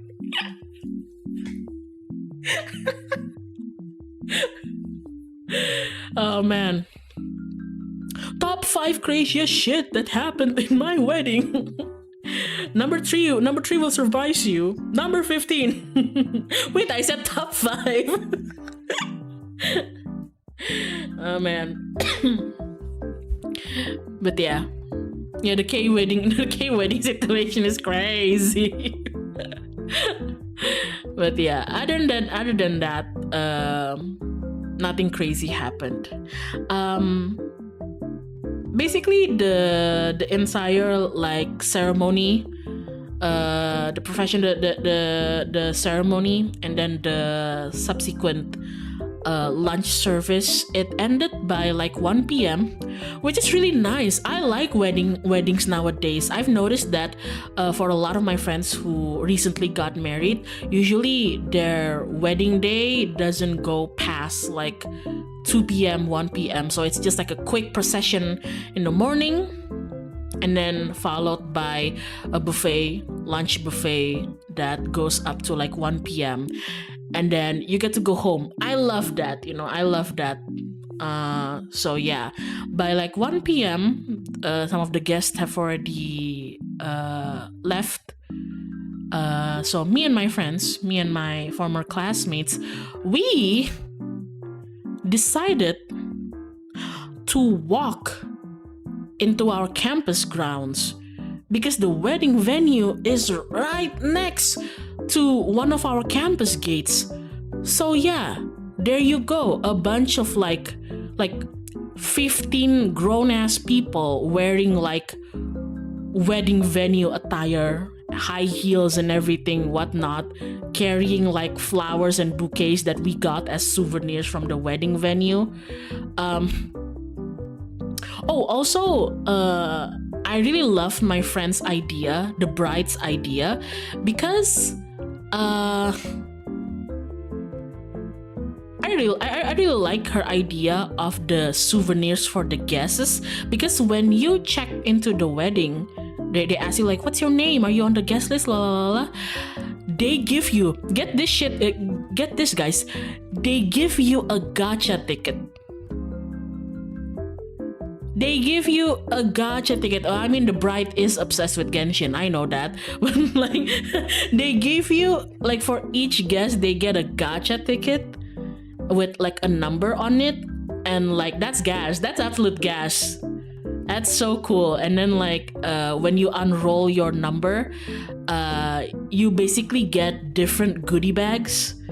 And in one of them, like, the best prize is this like 100K voucher for something that one of my classmates got. So yeah, I got the normal goodie bags, but other than that, you also get this guest voucher that, get this guys, oh my god, incredible idea from her. You know what, she's so smart.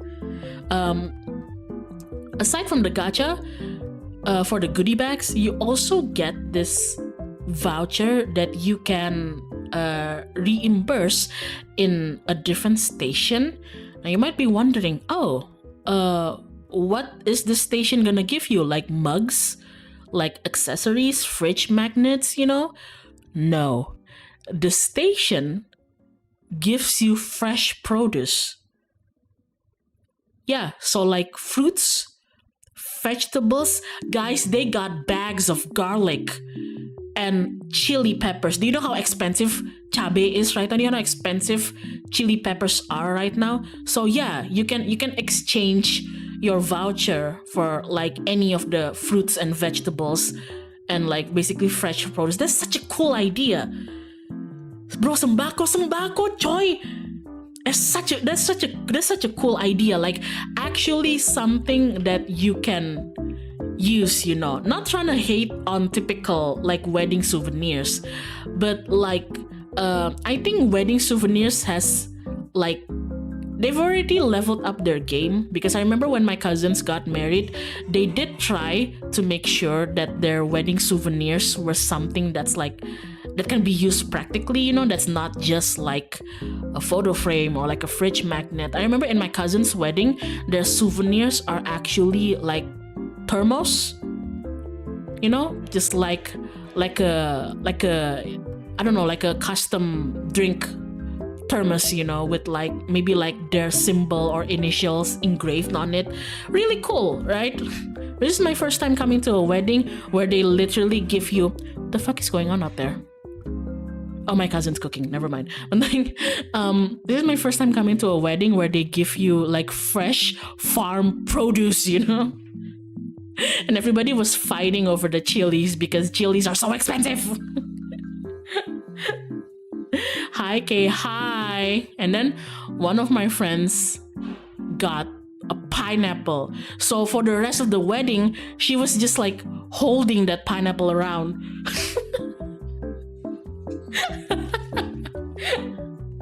So aside from like fruits and vegetables, you can also get mini little bouquets of flowers, you know, so the guests can also get bouquet flowers.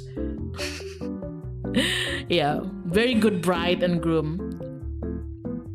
Really love that about the wedding as well, the gacha and the produce booth. Yeah, like do you guys want to know what's inside of the goodie bags, the gacha goodie bags? Most of them are basically childhood snacks, like Indonesian childhood snacks. You know, it's your typical like snacks for children, but that's what makes it so funny. It's like the bride knows that the friends that she's inviting are a bunch of fucking toddlers. So she filled up the goodie bags with like jajanan pasar, jajanan anak kecil, and like children toys, you know. Like one of my friends even got a goodie bag with like a really small toy gun, and somebody had like a Barbie calculator. It's so funny. Mikremes, gua dapat Mikremes. I got Mikremes. No kidding, this wedding trip is a cartoon. Well, she is one of you, so it makes sense. They even have one of those. I call them the fetish candy. The oh my god, the non-Indonesians don't know this, but you know the feet shaped lollipop. It was epic. You know the feet shaped lollipop. And the non-Indonesians are like, they're feeding children feet-shaped lollipop in Indonesia? Yes. The goddamn food candy? Yeah, I got the goddamn food candy in my in my goodie bag, and I slurped that shit up. The toe of Satan? Yep, the legendary candy. I got that in my goodie bag, and I slurped that shit up. My friends were like, "Hey," and I'm like, "What? I got the candy. You don't want me sucking on some toes in a wedding venue? Don't give me any." Then I'm like, "Hi Nakula. I'd enjoy the goodie bags even though I am an expired toddler. I'm also an expired toddler. So fun. The hot pop. Yeah." Yeah, there's also like the 8 choco and everything. Pendekar biru type candies. So yeah, my favorite is that inside every single of like the non-SSR gacha goodie bags, they have those, oh man, like I don't know if they have a name for it, but it's one of those glue bubbles. Oh my god, I sound like when I try to describe like Indonesian like candies and toys, I sound like a crackhead. Like, oh my god. the ini yang apa sih? lem-leman pakai sedotan yang kamu tuh taruh lemnya di sedotannya, terus kamu tiup terus jadi bubble itu tuh. You guys played with that? Did you guys play with glue when you were small? But anyway, they had every single goodie bags, the 4-star goodie bags had those little tubes of glue and like little straws, and you're supposed to like put the glue on one end of the straw and then you blow in the other end and it's supposed to like blow up into a bubble. Yeah, I have no idea how to explain it in English. That's what I said. I sound like a crackhead, but you know, the child vaccinator. Ngelem sejak dini. Itu pakai lem yeah, like what do Indonesian children do when they're having fun, their pastime? We snort glue. Oh, the HA balloon or something. Yeah, something like that. Basically, every single one of the normal rate goodie bags had that. So in the second floor, me and my friends just started blowing up the glue. Like there were so many of us and everybody was catching up, and sometimes when my social battery is drained and I don't want to speak anymore, I just want to listen to my friends, I'd stop speaking and I take the glue and I just blow on the glue. I just make the bubble. I'm like, hold on guys, I need to recharge my social battery. Don't talk to me when I'm gluing.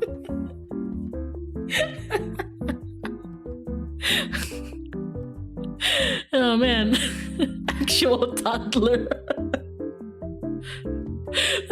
My friends will be like, hey Kay, what do you think? And I'm blowing the glue just like, oh, don't leave me alone.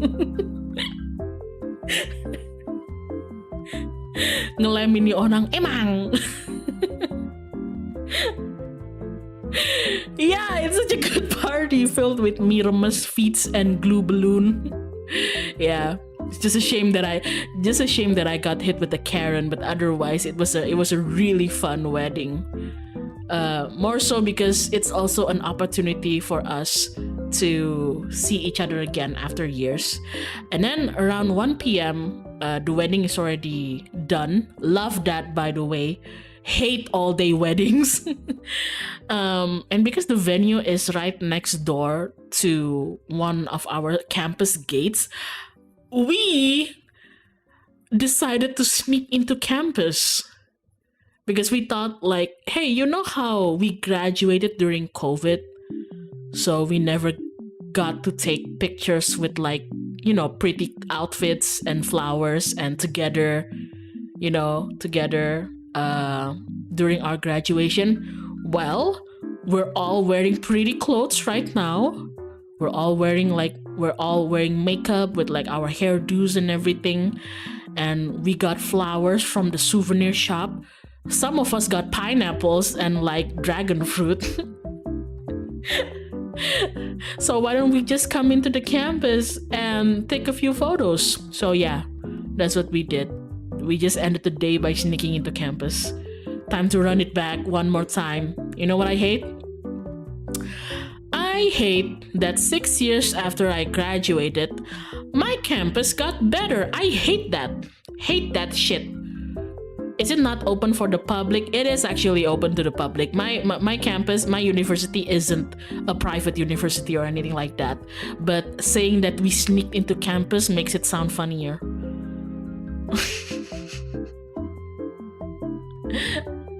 I think you told us low-key about your college. That campus is actually gassed for photo shoots. Right, I'm not gonna say which campus, like which uni I went to, but I think some people have like correctly guessed, although I'm not gonna give any confirmation. But I do think that my uni campus is absolute gas for photo shoots. So many good spots there. But yeah, I hate that my campus got better. Past 6 years, I was walking with one of my friends who lives in that city, and she told us like, yeah, like whenever I go back to campus, because I'm like a teacher assistant here and whatnot, blah blah. Yeah, they have like more stuffs here. And I was like what? And she was like we have an Indomaret now. We have a convenience store, like a proper convenience store now. And I'm like, we have a proper Indomaret. We have a proper convenience store inside the campus. Ain't no fucking way. You're lying to me. You're yakking me right now. Ain't no fuck you. After she said that, every time I looked at like the current students, I glare at them, you know, just like fuck you.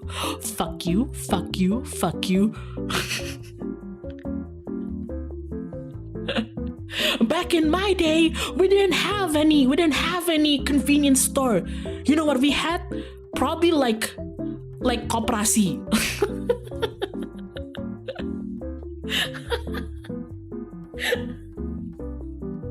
Oh man, it's around midday, so there's still campus activities. It was luckily on the weekend, so no campus activities, but there were still like a lot of campus students lingering about, because weekends are usually when clubs meet up and everything. Some people train for like marching bands or I don't know, class activities. You never know. People are always hanging out in the campus. You children get it easy. And she was like, yeah, and now like there's like a new auditorium. And also the thing that rage baited me the most was that she told me like, yeah, and now the toilets have soap in them. The toilets have soap. The toilets have, fuck you guys.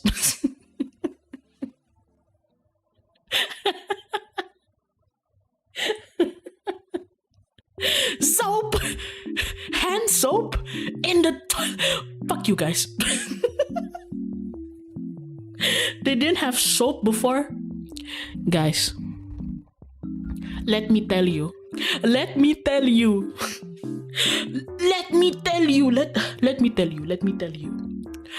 in my day, in my building, in my class, we don't have soap on the toilet, okay?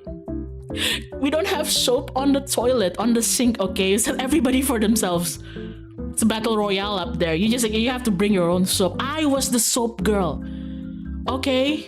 If you needed soap, you come to K, okay? That's the deal back in the day. I was the soap girl. And now, with every bathroom having soap, there will no longer be a necessity for me, for soap girl. They just killed my legacy like that. Hello? Soap? Oh man, this is gonna sound really disgusting. If you're eating, pause for a second, okay? If you're eating, pause for a second. You know how bad it is in my era before I became the soap dealer. In my particular campus building, in the art and design building of my campus, in my floor at least, the girls' bathroom only had like maybe 3 stalls, right? 3 stalls, and then one big stall in the very end that's for like a disability friendly stall. So obviously it's a bigger one, but the regular one has like 3 stalls and like 2 sinks, right? Normal. One day in I forgot what semester I was on it. I think it was like my 4th or 5th semester, like around my 2nd or 3rd year. Somebody took a massive, and I mean massive. Think about massive. I want you to think about something massive right now, okay? Triple it. Somebody took a massive shit in one of the stalls and they didn't flush. And they just left it there. Yeah, it was very legendary. Everybody was complaining about it, right? And then like You know, like, you know, the logical, it was so bad.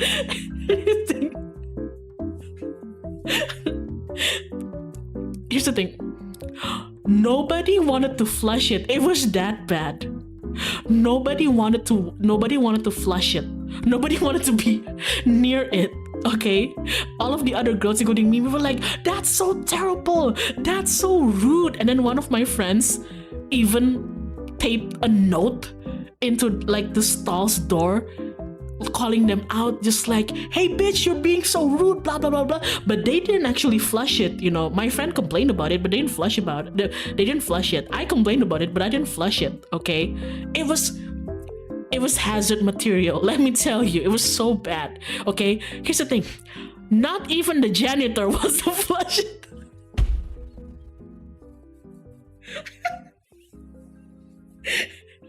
No, guys, the janitor doesn't even want to flush it. Okay, I'm telling you, it's that bad. It's that joke. I don't want to do it.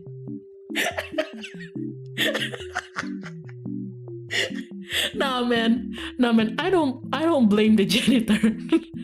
I don't blame the janitor. That's like nuclear waste.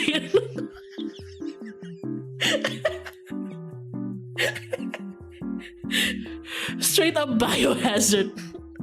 So the only thing that we could do is like we closed the lid and then we closed up the stall and then we put up a note in front of the stall saying like, hazardous material, don't use the stall, you know. And then the stall remained that way for a few months. I remember this. It was like it was more than a month. We couldn't use that stall for more than a month. And I think along the way, after like a few months, I noticed that the stall was open again and clean again. And I don't know, months. Did you ever find the culprit? No. Oh my fucking god. A few months. I'm telling you, it's nuclear waste. Nobody wanted to touch it. It's crazy. Oh man. God. Ask the engineering department for a hazmat suit. I don't think even the engineering department wants anything to do with it.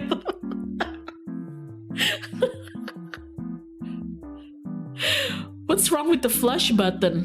There's nothing wrong with the flush button. We just nobody wanted to do it. Everybody was scared of it. But yeah, eventually somebody did clean it up. Bless you, whoever that is. I asked the janitor about it because I was my class's like class representative, ketua kelas. So I had to stay late a lot of times. So I befriended like the janitors and like the staffs there.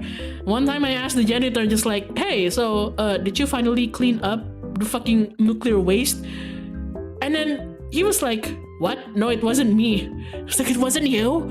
Then who was it? And he was like, wait, it's clean? I'm like, yeah, it's clean, bro. It wasn't you. No, it wasn't me. I didn't do it. I'm like, who the fuck did it then?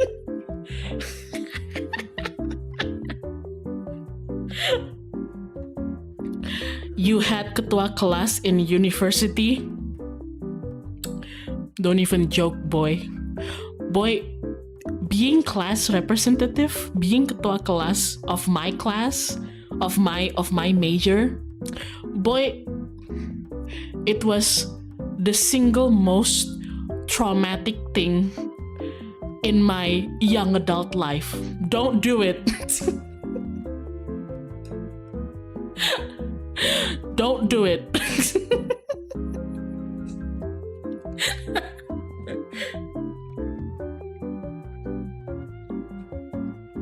My condolences. Thank you. It was so bad. So how I became like class rep. What's class rep in Japanese? Like incho? You know? the basically like the class needed like a class representative, basically somebody who's going to be in contact a lot with our professors, you know, in case the professor is like, oh hey kids, actually like we can't do a class today because something urgent happened. They're gonna say through the class rep, and then the class rep is the one who extends the information to everybody else. Supposedly that's all that the class rep needs to do, but that's not what happened.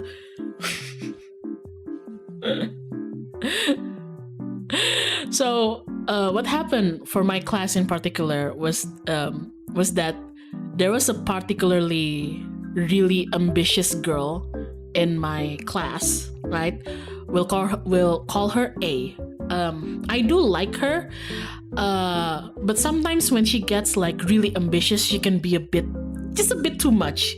You know those type of people. And then one day, the professor, when we finally got to a certain semester where we finally entered our fixed major, as I said to everybody, I majored in game design. My major was basically like game design and animation. So when we finally got to the semester where we finally, you know, focused on that major and that major alone, I become the class representative. And initially, the person who really wanted to be class rep was actually this girl, A, right? And I was like, oh yeah, that's normal. Like she's really ambitious. I guess like it's good for her portfolio. I guess it's good for her CV, you know? And then, but the thing is, what happened is that Miss A really wants to be class rep, but Miss A is missing a lot. Sometimes she's not present for classes, or sometimes when we need the class rep to be present with the professor for this and that, whatever, to help out with the class and everything, she's not there. So one day, my professor was like, okay guys, I think we need to change the class rep, because in our major, the class rep is basically the professor's like right hand man or woman, you know. So they need to be present, they need to be reliable, and they need to be somebody that communicates effectively with the staff and the professor. They need to be standby. Yeah, don't do it. But anyway, and then the professor was like, okay, we need to pick somebody else. Okay, how about you? And I was like, what the fuck? And then all my classes was like, yeah, just like let Kay do it. And then I was like, what the fuck? And then the professor was like, okay, Kay, you're the next, you're the new class rep. Okay, see you guys next week. And that's how I became class rep. Y'all betrayed me. I can't believe you guys. You fucking toddlers, you betrayed me.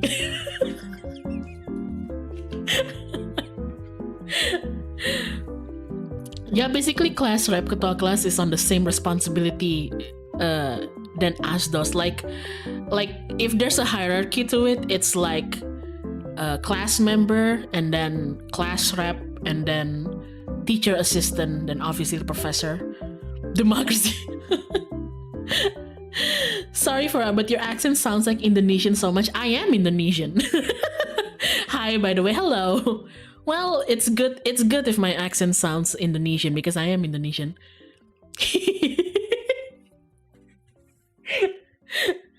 Oh man.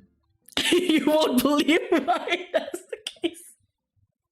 No, it's good if my accent sounds Indonesian then. If my accent sounds like anything other than Indonesian, I'd be scratching my head just like, but I'm Indonesian.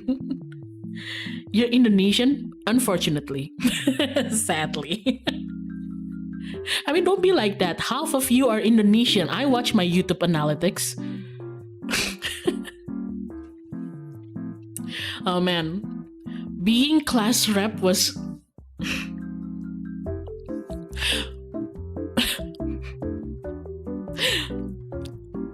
I hope my classmates aren't watching this.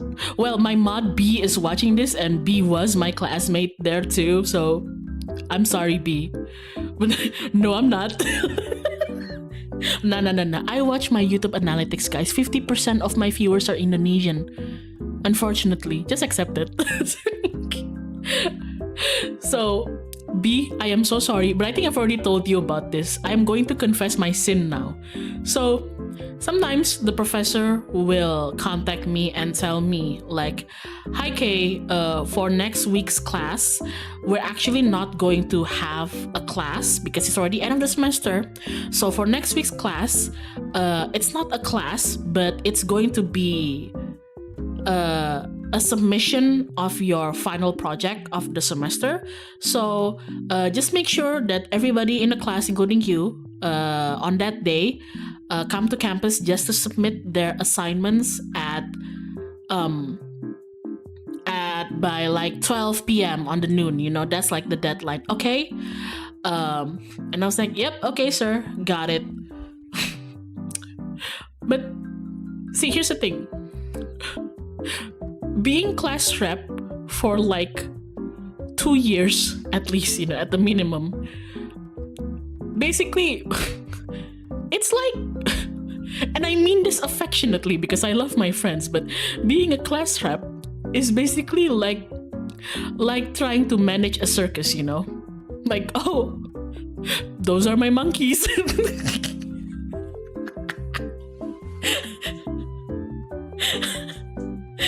I look at my lovely, lovable classmates and I'm like, yep, these are my monkeys. That's my circus, you know, right? So at that point, I know that if even though the professor said that, for example, the professor said that the deadline for this assignment submission is like Friday on 12 p.m. I've been in this circus long enough. You know, been around my fellow monkeys long enough to know that if I told them straight up that the deadline is Friday at 12 p.m., they're going to submit the assignment at Friday 5 p.m. Okay? If I told them, like, hey guys, submit it at Friday noon. Okay, thanks. I know damn well that these monkeys are gonna submit it at Friday evening. Okay?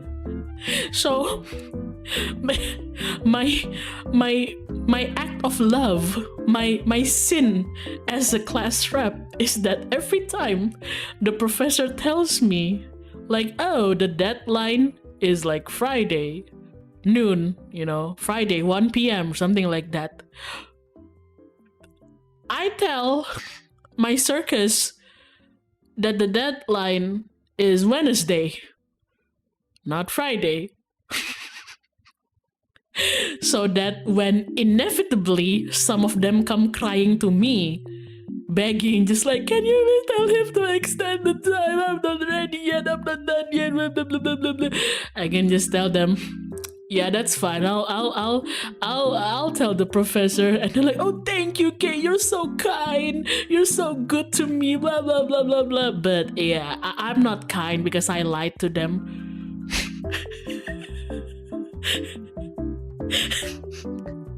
That's my biggest sin as a class.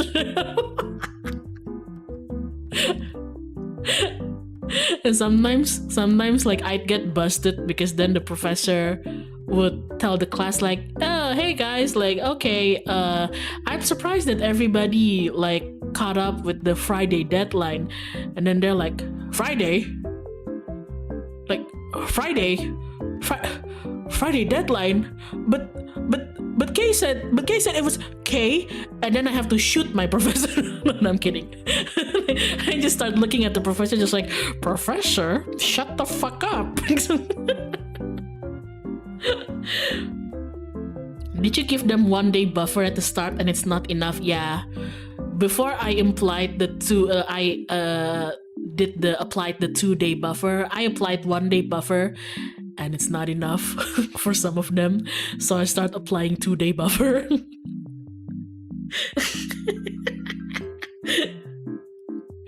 Everybody looks at you and said, "You."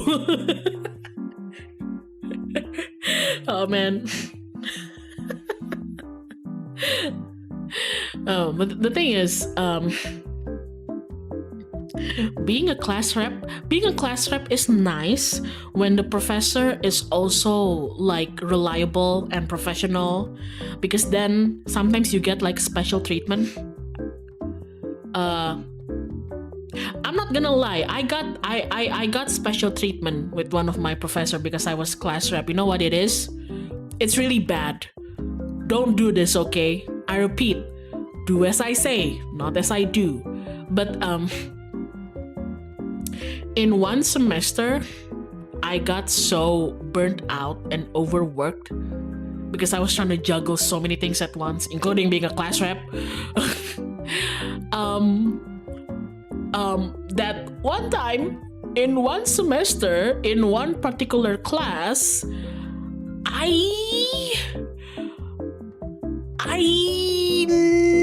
never submitted my finished assignment. Yeah, I never submitted my final exam assignment.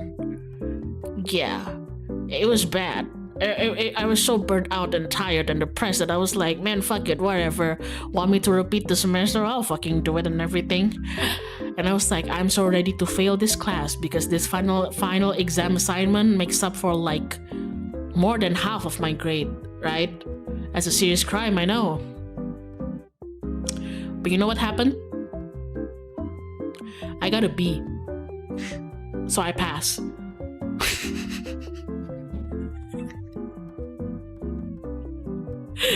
Again, really hope my classmates aren't listening to this.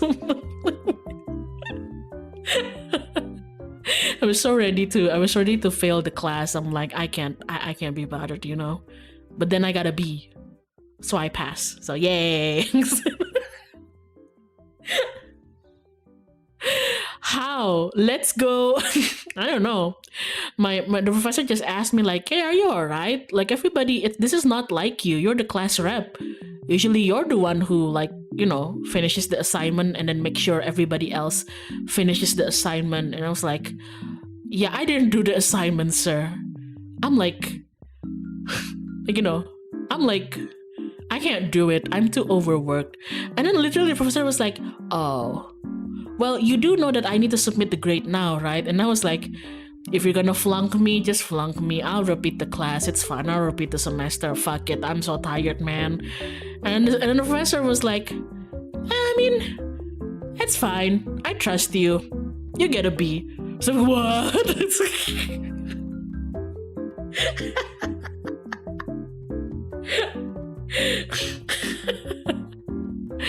What buff did you use? It's called being a good noodle.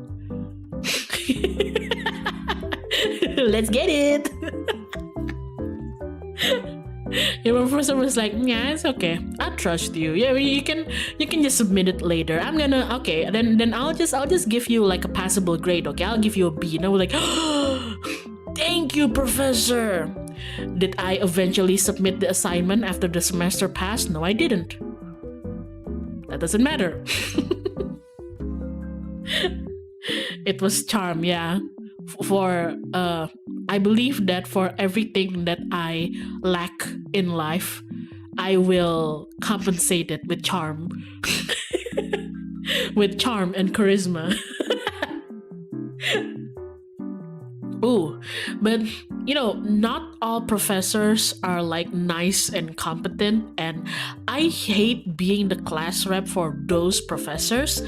I had this one particular professor who really likes doing experimental stuffs, and he taught us interactive media, which is arguably one of the most important classes if you're in my program, right?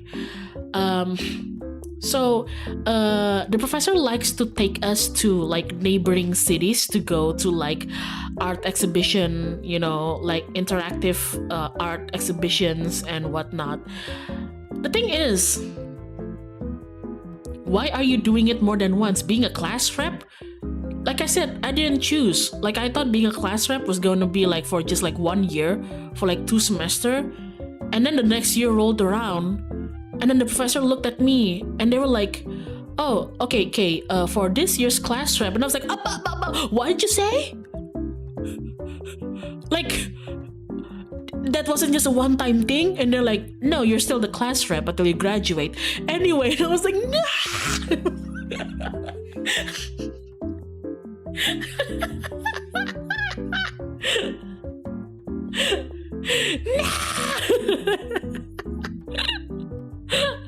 I was like, I thought are we not going to rotate the class rep thingy? You don't want to pick somebody else to be the class rep for this year? And the professor was like, what do you guys want? Somebody else to be the class rep? And he looked at my circus, my monkeys, just like my friends, just like, okay, guys, do you want the class rep to change? And they're like, no. And the professor's like, well, you heard them, Kay. They don't want you to not be the class rep, so I guess you're a class rep again. What the fuck?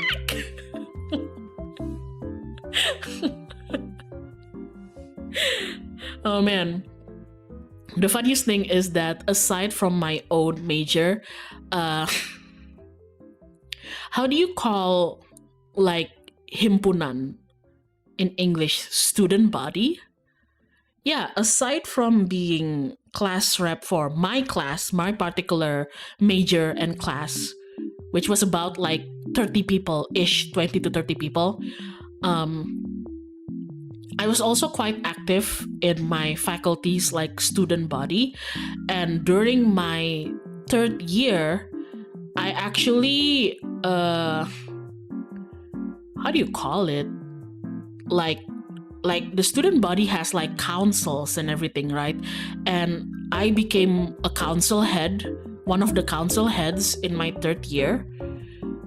I don't know why, but gua tuh jadi menteri kayak I became a council head for the education department, which means I am in charge of like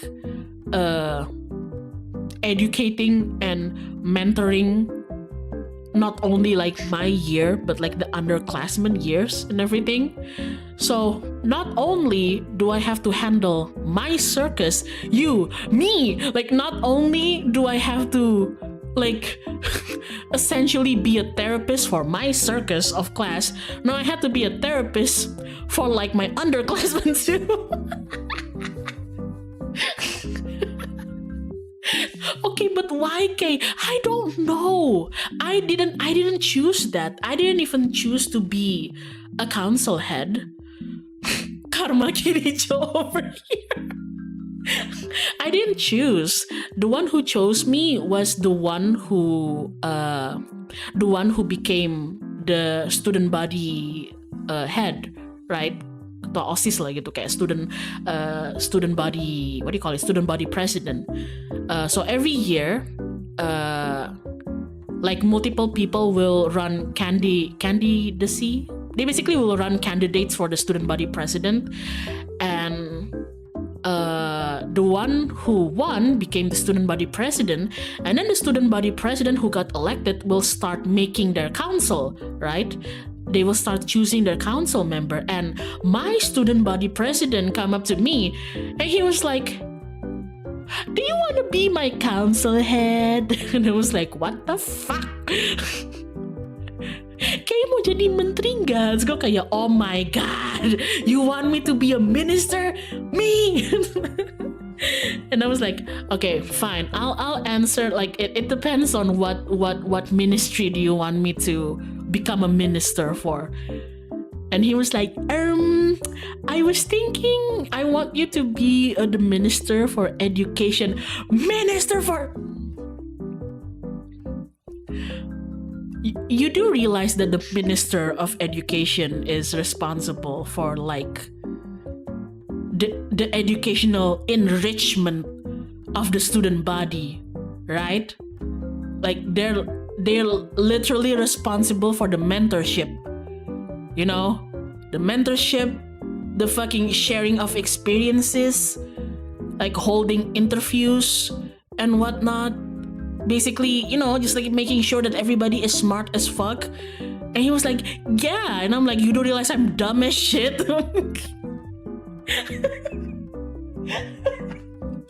So sometimes I had to, I don't complain about it. It was actually a fun job, but sometimes it's so funny. Like, class was over and I just got done listening to like my classmate cry about how they can't submit their assignment because they just broke up with their boyfriend. And I was like, it's okay. I'll talk to the professor and I'll figure something out. I'll figure something out. But I can only do so much, so we'll see, right? And then I leave my class, and then my underclassmen would come running up to me. And they were like, K-senpai, we need help. We have problems in our photography class. One of our classmates is blah, blah, blah, blah, blah. What should we do? So it's not about me not having a circus anymore. The circus just expanded into the entire student body. That's what happened.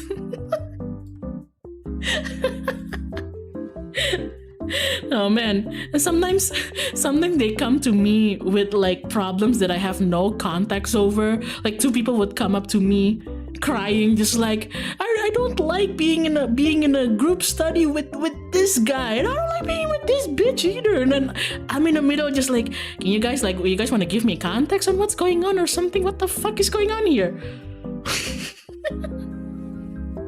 You managed the whole circus industry, basically. But it was fun. Sometimes I don't like, it's nice to be a class rep and a minister if you can do it properly. I think I did my part okay-ish. It's nice to be a class rep if the professor is also responsible and trusts you. But I've had moments where I had to be class rep under classes in professors that aren't reliable. Back to my original topic, I had a professor who really liked experimental stuff because his class is about like interactivity, UI UX stuff. Actually, no, UI UX was somebody else, but like his class was about interactive media, right? So animation, games, whatnot, just basically the core of it. And because he was so experimental and he was such a social kind of guy, he liked to take us out of town to like neighboring cities, to like gallery openings and like design markets and whatnot. If there's like a cool event going on, he'll book us all a ticket, the entire class, and bring us there. The thing is,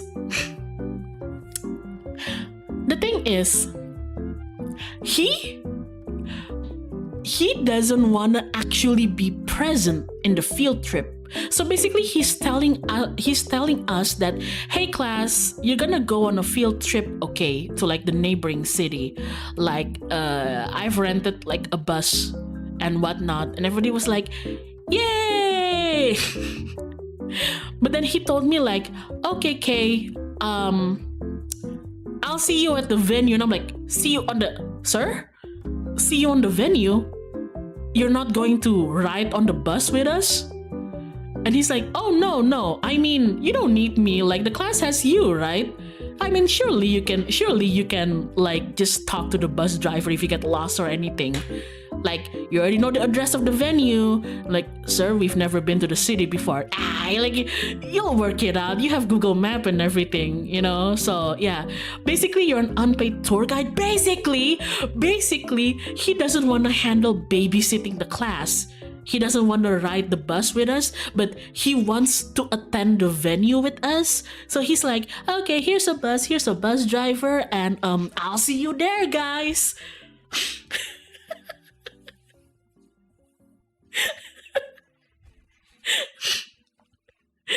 So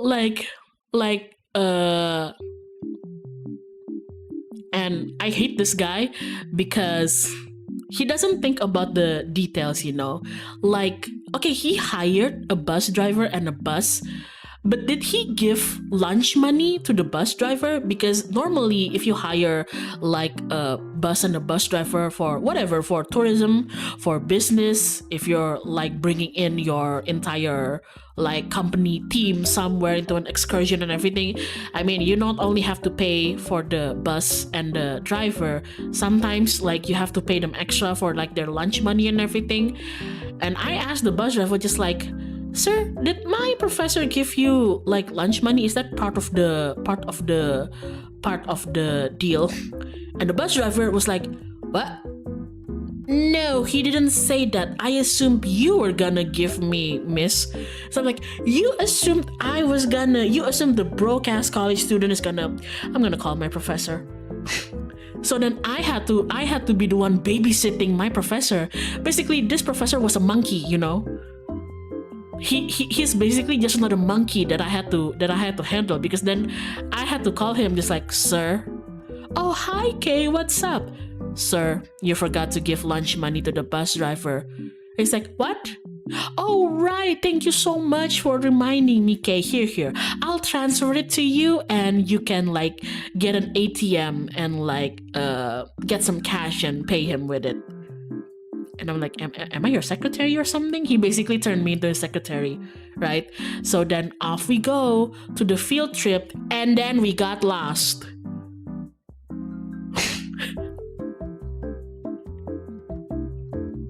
And then we got lost in a big city where I've never been to. I've never been in this fucking big city. What the fuck do I know?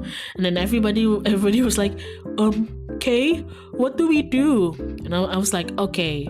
Like I told the driver, like, sir, can you like stop in this convenience store while I call up my professor? And so we stopped in the convenience store and I call up my professor, and he didn't pick up. He didn't pick up the call. The call didn't come through. It rang and rang and rang, and he didn't pick up the call. So I was like, stuck in a city that I've never been to, with a bunch of classmates who are looking at me for guidance, and a bus driver. Yep. Oh man. Hold on, let me turn off my AC because I'm getting stuffy. My nose is getting real stuffy.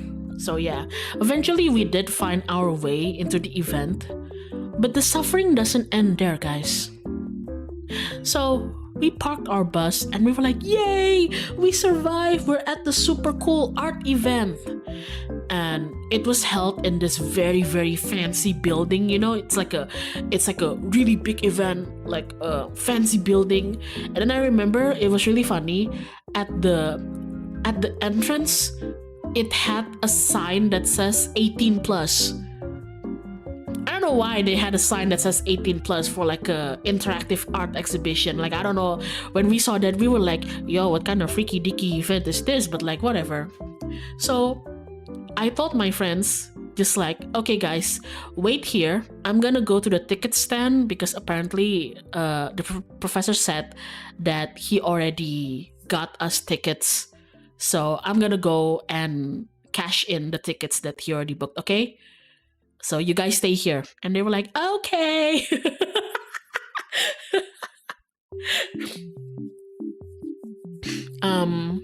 So I walked up to the ticket stand and I was like, hi, we're from the blah blah blah faculty of blah blah blah university.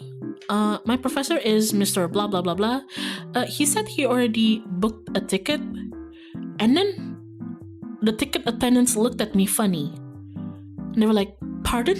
And I was like, I'm from the blah blah blah faculty of blah blah blah university. My professor, who the hell is coughing there? My professor said that he already booked tickets for us, the students, like 20 of us. And then they looked at me funny, and I looked at them funny, and then the ticket attendant was like, oh, okay, hold on, one moment, miss. And they were like, what? And like, miss, we don't have those kind of ticket bookings, not under your faculty, not under your university, not even under your professor's name. And I was like, what? Okay, excuse me one moment. So embarrassing. I wanted to kill myself. Guys, if I had a gun, I would have shoot myself. I just want you guys to know. It was so embarrassing. So then I walked away, and I called my professor. And thankfully he picked up and he's like, yellow. And I'm like, sir, I'm at the venue with the other classmates, and the ticketing booths just told us that we don't have any reservations under our faculty. And he's like, what? So you're telling me he didn't hook me up? And I was like, Pa, what do you mean hook you up? Sir, what do you mean he didn't hook you? Who's he? And he's like, oh, well, I took you guys to the art exhibition because I know the guy running the exhibition. And I told him, like in one event, I kind of joked to him, just like, hey, what if I bring my students?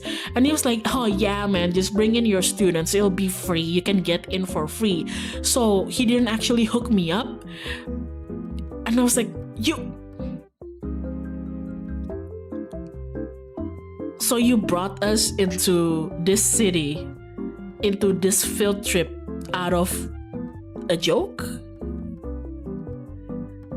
Out of like an assumption? Bruh. Maksud aku tuh kayak you didn't even confirm it with this friend of yours.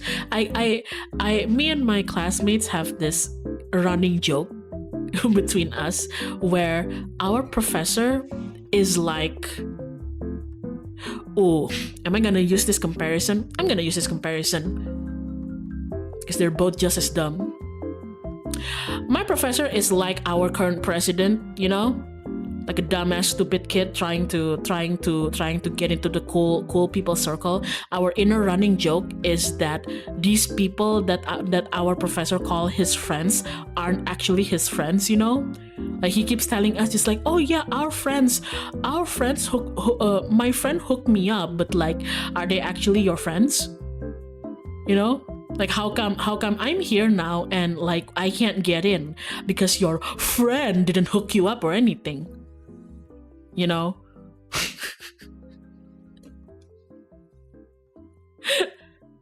And he didn't even and he fucked up the lunch to the driver.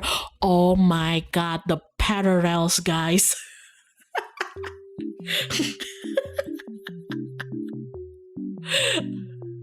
So not only is he a loser, you know, borderline criminal trying to get into the cool kids club, but he also fucked up the lunch money for the bus driver. The parallels here are crazy. It all clicks. So yeah, after I was like, sir, no, the point is we can't get in. Do we just go home back to campus? And he's like, no, it's fine. I'll pay for the ticket. I'll transfer you the money. And then you go use your account to pay. Okay.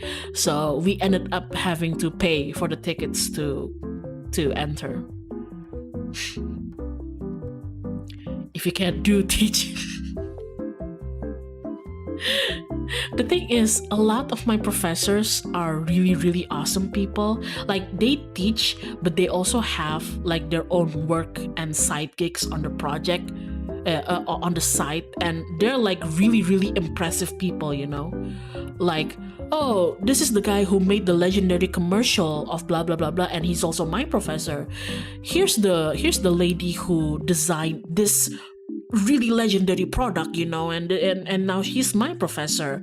Oh, this is the young lady who was a pioneer for like children books illustration in all of Indonesia, and that's my professor and whatnot. And then this guy, I just don't know what he did. Nobody knows what he did, you know. Like, I don't know how you became a professor. Habis berapaan mahal. So expensive. It was like for the 20 of us. Oh man, it was so expensive. Like one person was like one person, if I remember correctly, was like 75k to 100k, around those range of prices. So you couple that with like 20 people. So yeah. Yeah, like people from that particular college has some legendary status, and that prof, on the other hand, I just don't know how he became a professor. And then there's Greg. You don't talk about Greg. Damn, I know. Jesus.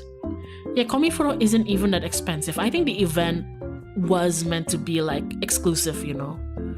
It's like the only people who gets in are fellow designers and artists and whatnot. Yeah, I get it, but like, holy crap.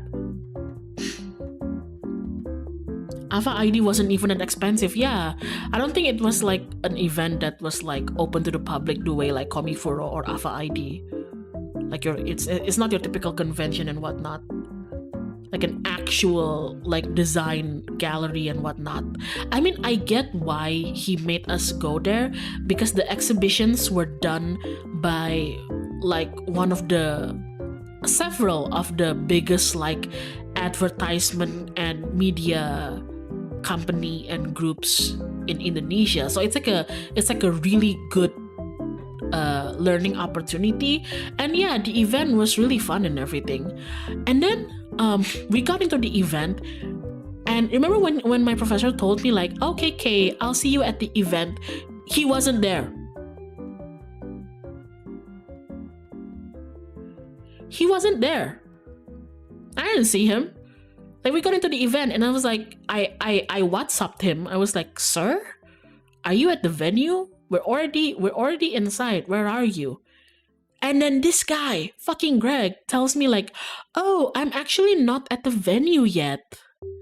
I'm actually still having lunch with my wife, but I'll be there in 2 hours. 2 hours? So me and my fellow toddlers are just gonna play around here in 2 hours? You know what? Whatever. So yeah, that's what we did. We played around in the exhibition for 2 hours, waiting for our professor to come.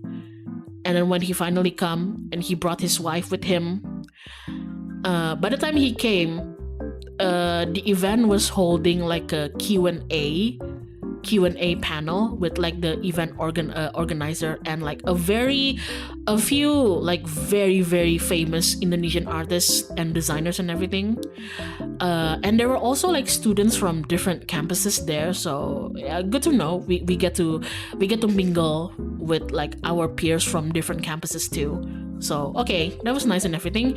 And everybody sat down, and the Q&A started. And sorry, stuffy nose. And then the MC for the panel was like, okay, so that's all from Mr. blah blah blah blah, you know, the speaker. And then he was like, so now we'll open our Q&A session. If anybody has any questions regarding Mr. blah blah blah's project, or you know, just like any questions in general, now is the time to raise your hand. And a few people raised their hand, had some really, really good question, got some really insightful knowledge from that. And then I realized that my phone won't stop vibrating. Brut, brut, brut. And I was like, what the fuck? So I checked my phone. And you know what that is? My professor, who was sitting like 2 rows ahead from me in the Q&A panel, in the audience, he sat like 2 rows in front of me and everything. He was messaging me. You know what he messaged me while the Q&A was going on? He basically told me like, hey Kay, go ask a question, or like tell somebody from your class to ask a question. We can't lose face in front of the other kids in the other campus. Like, the other kids are asking questions, and so far we're not asking any questions. We're gonna look so dumb. So like, ask a question, or like make somebody ask a question. I was like, what the fuck? What is wrong with this guy? Competitive Q&A. Like, this guy didn't want us to look bad because there were like students of the other campuses there, and some, or not all, even like only some of the other students from the other campuses asked questions. And so far, the people of my class haven't had any questions to ask the panelist yet. And it's like, go ask a question. Go ask a question. Go ask a question. Tanya dong. Tanya dong. Tanya dong. Yeah, like, no, Greg, how about you ask the question? Like, yeah, Greg, why don't you ask a question? Like, why was I born? What is my purpose? How did I become a professor? To be fair, my professor also did this, like, you give us the questions, then yeah, like, have you considered that maybe my classmates and I didn't ask questions because A, we couldn't think of any, or B, we actually understood the subject fairly well enough? I don't know, but eventually I asked the question and like somebody else asked the question, but you can really tell that it was just like a bullshit random question. Like, we forced ourselves to ask the question and it sounded so stupid. Ask a question. Okay, I'll ask the question, Greg. Why don't you give the bus driver lunch money? Now that's a question for you. Oh man, I hate this whole ask a question so we get credit. I don't like how I feel like, I don't know if this is just a thing in Indonesian like education spheres, or if it's a thing like outside of Indonesia too. But as a student in Indonesia, I really don't like the implication that if you don't ask any questions, you're not paying attention to the subject. Or, you know, that asking a question, or if you're giving a presentation, somebody has to ask you a question, because then it means they're like fairly challenging your subject. That I can understand. But the whole shtick about like, if you're not asking questions, you're not paying attention, you're not being smart about it. Well, maybe sometimes people don't ask questions because they can't think of any. Like, what if they've already sufficiently understood the subject enough? Or maybe, maybe some people don't like asking questions publicly. Usually panelists like that, they'll tell us like, okay, yeah, you can ask your questions here, but if you're shy or you have a more private question you want to ask in private, you can also hit me up in my email or, in my LinkedIn, whatever, right? I don't ask questions because I paid attention. So I don't have any like really super urgent questions here. And also, like, he was so scared of us not competing with the students from the other university. Not trying to hate the students from the other university, but like, just because they were asking questions, for me, that doesn't necessarily mean that they were asking good questions either. Some of them were asking questions that I feel like were a bit off topic, had nothing to do with the panels or the key speakers and everything. So yeah, just because there's quantity doesn't mean that there's quality, right? So yeah, that's the thing with my professor.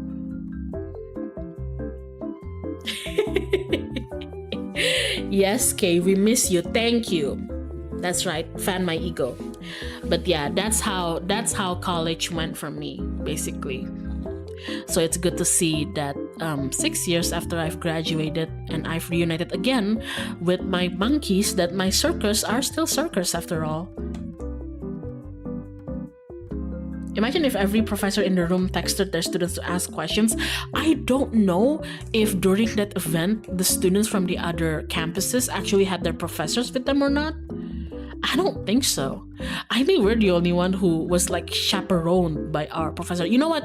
Knowing what he did, I would have loved to just go on this field trip with my friends without having to be chaperoned by my professor. Like, I just need his money.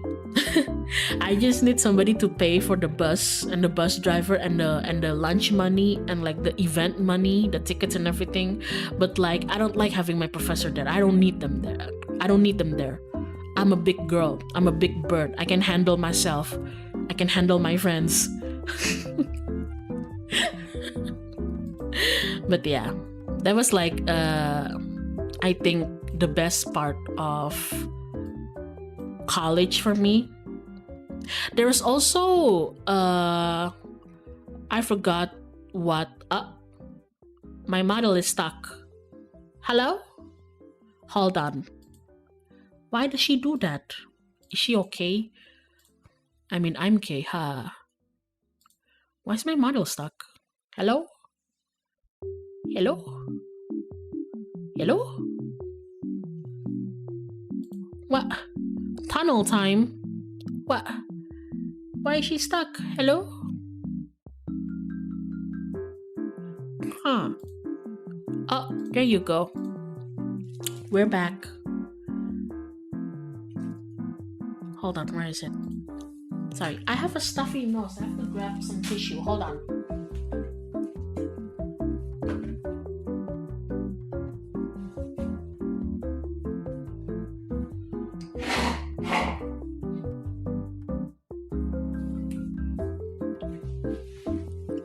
Sorry for the gross sound effect.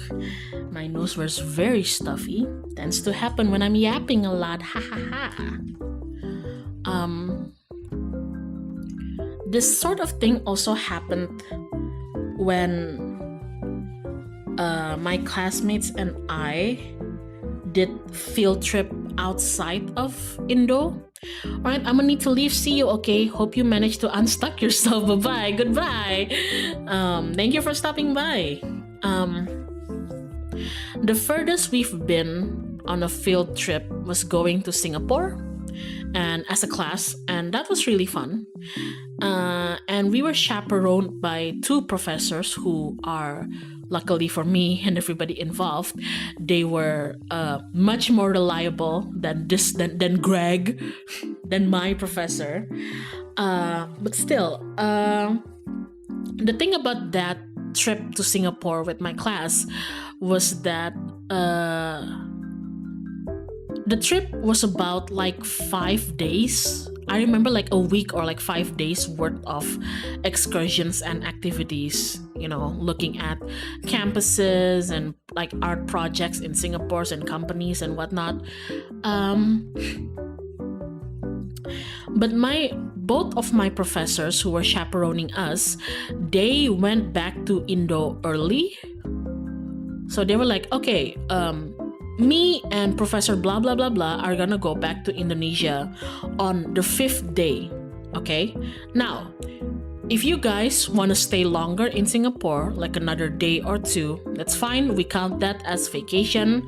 Just like handle shit with your class representative and everything.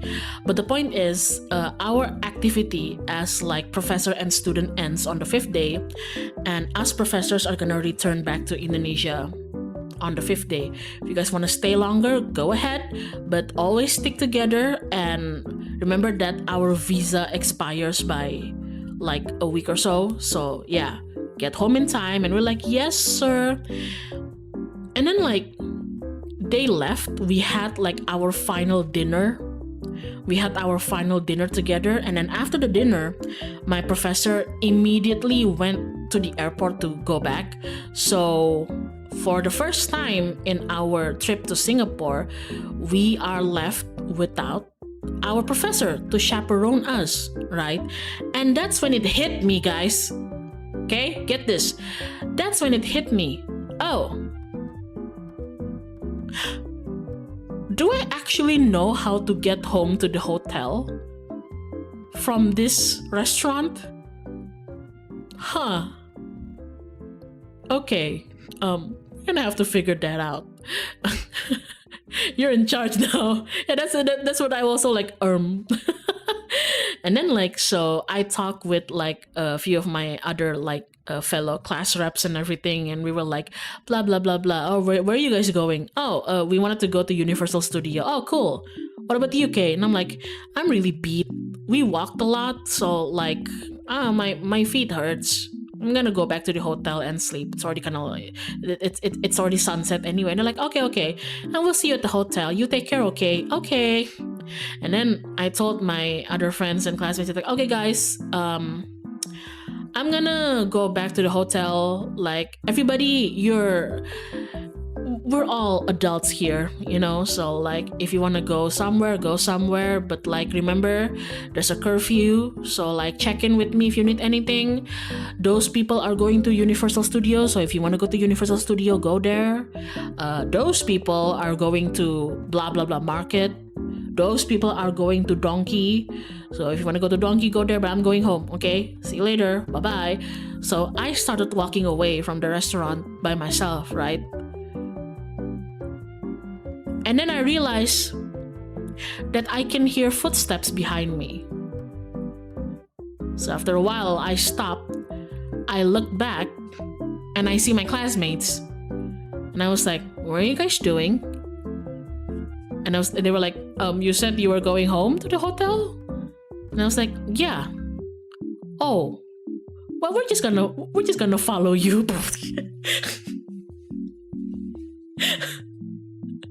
Gue ngeliat ke belakang kayak, kalian ngapain guys? Mereka kayak kamu mau balik? Iya mau balik. Oh, ikut. I'm like, oh dear God, fine, okay, fine. And then like I pulled up my Google map. Like I've only been in Singapore once before this trip, and that was when I was a toddler. So as an adult, I have no memory of Singapore whatsoever. It's a completely new ground for me. Okay, I'm a tourist here. So I walked around trying to chart the course of like the station. Like, oh, we go from this line to this line, and then we go from this line. Guys, I grew up in Bali, okay? I'm Balinese. I grew up in Bali, okay? We don't have trains in Bali. I've never ridden a public transportation, MRT, LRT, whatever it is. I've never like tasted public transportation until, I don't know, like until I was of working age, until I was a working woman. Okay, we don't have that in Bali, right? We don't have that. Everybody in Bali uses a motorbike, okay? So, and then suddenly I'm in the metropolitan city city-state that is Singapore, and everybody uses like railways and buses and everything, and I was totally overwhelmed. But I told myself, I'm a big girl, I can do this. This big city is overwhelming me. I'm not for the big cities, but we gotta do this. Singaporean here, the transport system is straightforward. Yeah, for you. Yeah, for you.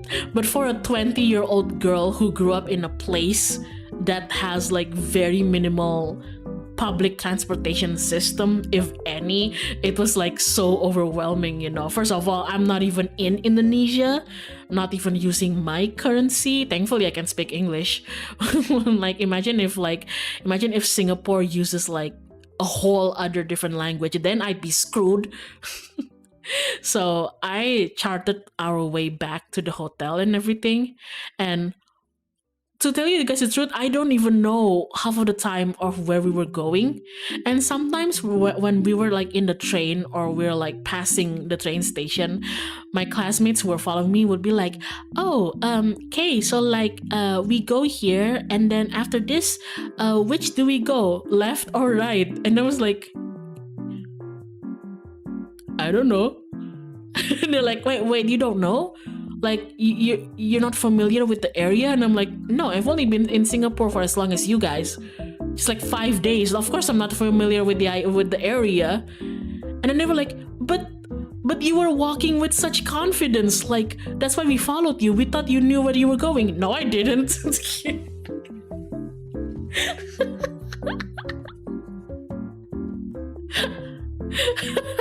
No, I didn't. I was just faking it until I make it. I was like, no, but I figured if I panic, then you guys were gonna panic too. So I couldn't let myself be panicking, so...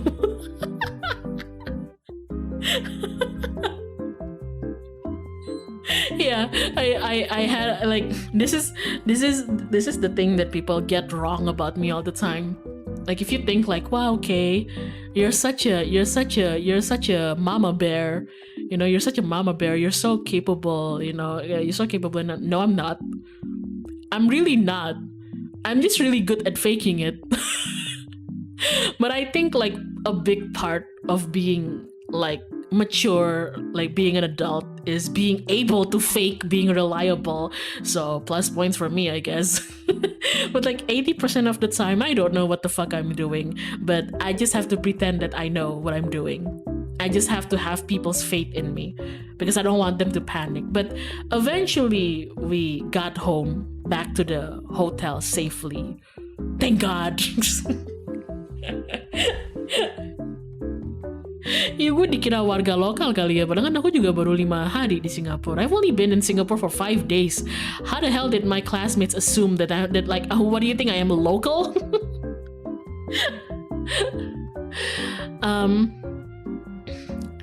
Warlock betul. Oh my god, ada Mumugi. Hello, sir. Oh, sorry. I kind of want to see you navigate the New York City subway now. I think you might get on Pat or in the city train by accident.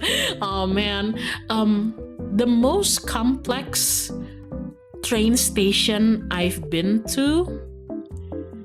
Did you just shoot me? No, I have this scissor in my hand and it just dropped to the table. I'm sorry. The most complex train station, I guess, that I survived was Tokyo Station. It was, well, during college too, because during I forgot which semester it was, I got into student exchange for a bit. So I got sent up to our like sister school in Tokyo, and we met up with a few Persona 5 moment. I know. We even went to the Shibuya Street and I was like, this is just like Persona.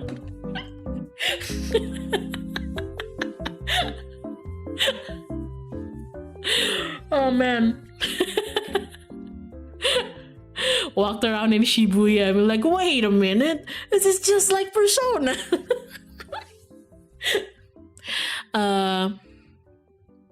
We met up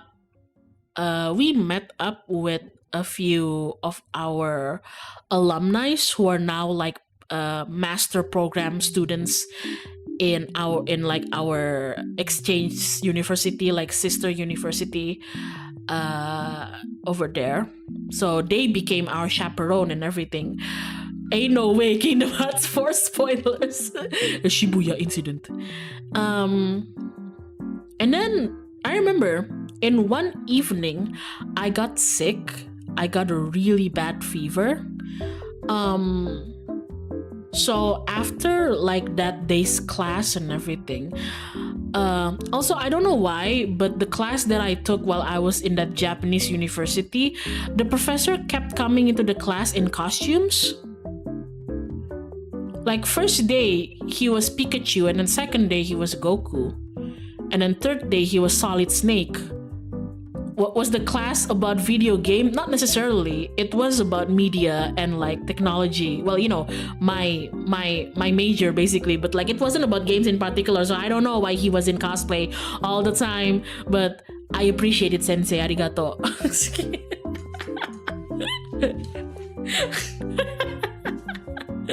Sensei, arigato.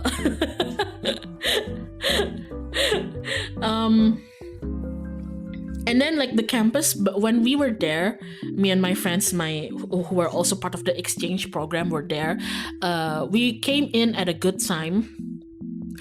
I remember, guys, I came in during Halloween. Okay, first of all, the season was nice because it was October, so it wasn't hot, because summer in Japan is notoriously like really hot. So it was fall. And fall in Japan is nice, temperature wise. I remember it was Halloween. Because I remember spending Halloween in Harajuku. And it was crazy. I don't know how. I see, first of all, Japanese girlies, you guys really like nuns. I mean, like, you guys really like cosplaying as nuns. Because while I was with my friend walking up and down Harajuku, seeing people's like Halloween costumes and everything, a lot of the girlies dressed up as nuns. Sorry, let me reiterate, sexy nuns. At some point, my friend bought like a crepe and ice cream, and then we stood by like the side of the street, and then we started counting. Like, you want to start counting how many like sexy nuns we're gonna see pass by? Okay, 1, 2, 5, 12. Oh my god, there's so many sexy nuns. Like, I'd see like so many girlies dressing as sexy nuns, like coming in and out of the photo booths and everything. But yeah, it was fun. October in Japan was nice. The only thing that I was worried about of like spending Halloween in Harajuku was I was afraid of it being so crowded that it's gonna be like, I don't know, there's gonna be like a chaos, like mass trampling or whatever. But during my time there, it was fine. But it could still happen, so always be careful. But I remember one day after our classes in the university, we were supposed to go to like a restaurant, like an izakaya, with our senpais for dinner. But I wasn't feeling that well. I wasn't feeling that good, and we were in a whole other different city, because we were there on an excursion. Like, we were supposed to have dinner, and then our senpais were supposed to like accompany us through the station, because, you know, we're stupid. We need chaperoning and everything. But I was ill. I didn't want to go to the dinner, so I told my senpai, just like, you know what, senpai, I think I'm just gonna call it quits right now. I'm gonna go back to like I'm gonna go back home, okay? Like to our dorm, to our like Airbnb, you know. And they were like, are you sure? Like, you know, if you go home, you're gonna have to like go home alone, right? We can't chaperone you. You sure you don't want to wait until we're done with dinner so that we can just go as a group? And I was like, nah, it's okay, I can handle it. Spoiler, she could not handle it. But like, like I told my senpai, she's like, yeah, it's okay, daijoubu, I can handle it, it's fine. I have my Google Maps. Just like, how hard can it be? Spoilers, it was hard. And they were like, okay. So I said goodbyes, and I told my friends, it's like, I'll see you guys back in the dorms. I'm gonna go home. I'm not feeling that well. So, PSA, if you're not a Japanese person and this is your first time visiting Japan, your first time being in such a big city, mind you, and operating like a subway system and all, and you're like a 21-year-old woman who is sick and dumb, maybe that was a bad thing to do. Because you know what I just realized? In order to go home, I had to go through Tokyo Station. Okay? I had to go through Tokyo Station. And if you know Tokyo Station, yeah, it was bad. I wanted to cry that night. I kept telling myself, I'm a big girl, I can do this. So there I was, 21-year-old, feverish and sick, all by myself in Tokyo Station, trying to find my correct JR line.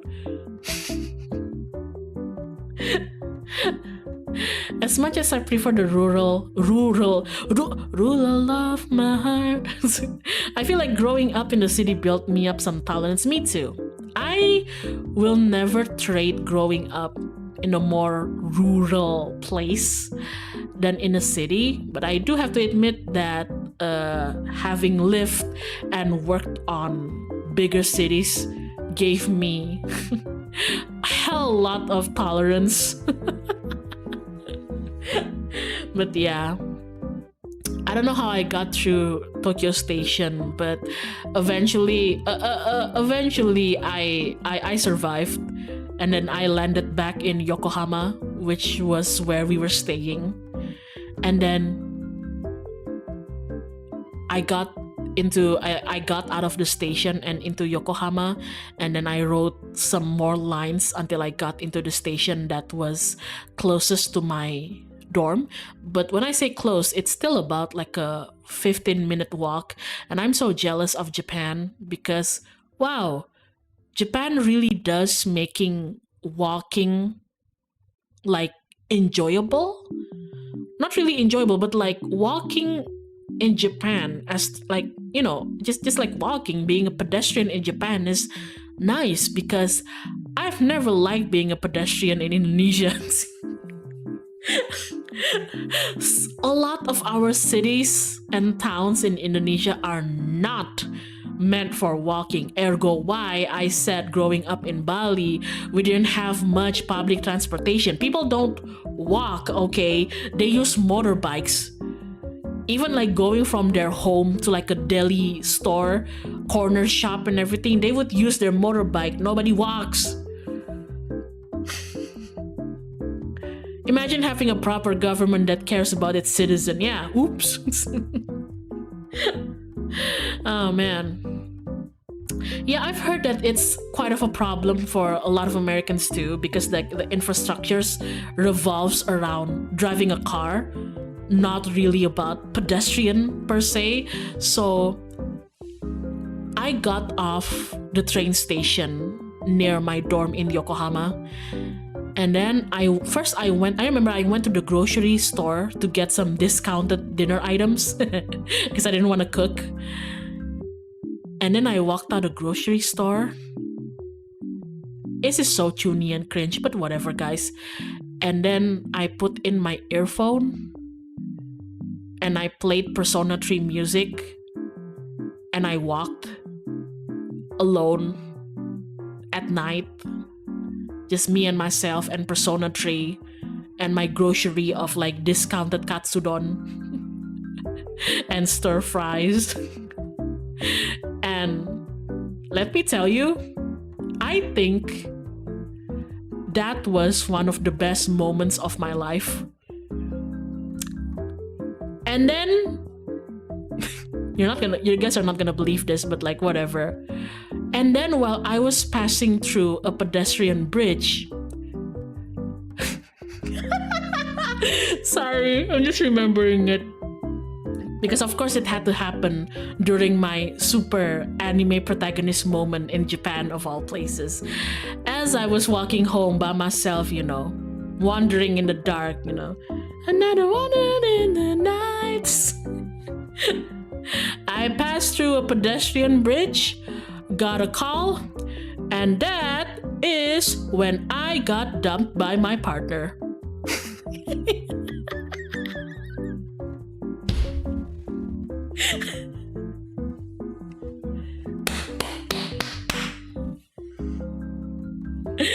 We love a Japan trip.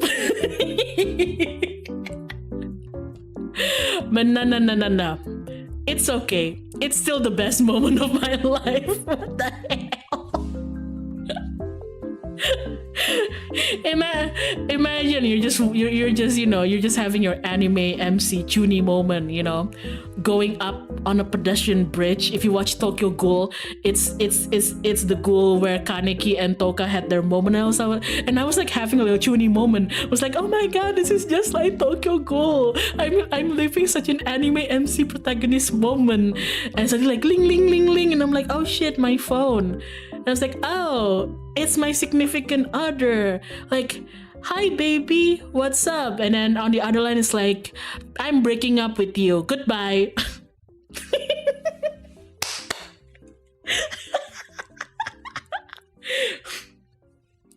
Through a text or a call, I think they actually texted me first, but because I didn't pay attention to my phone, because I only used my phone while I was riding from Tokyo to Yokohama, and then after I got off to Yokohama, I've already been familiar enough with the area to know where I'm going without the phone. But apparently, while my phone was in my pocket, they kept on trying to message me. So eventually they called me. Broken up with versus broken up with in Japan. Breaking up but with style in Japan. Yeah, they broke up with me.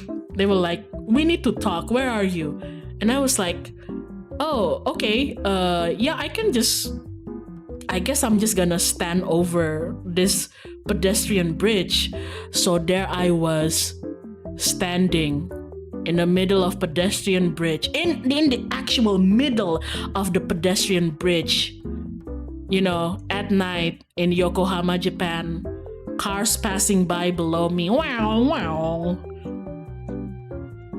And then the person on the other line of the call says like, yeah, we need to talk. Well, you know, we've been having like problems and blah, blah, blah. And I know this is like a bad time because you're in Japan, but I don't think this is gonna work. And I was like, oh, you mean you're like breaking up? And they were like, yeah, I'm breaking up with you. And I was like, oh, okay. Like, you know, I'm still in student exchange in Japan. Do you want to wait until I go back to Indo to hash it out? Or, and they were like, no, we're through. And I was like, oh, okay.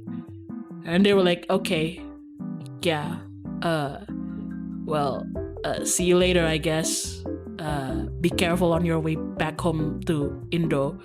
And oh my god, this is so pathetic.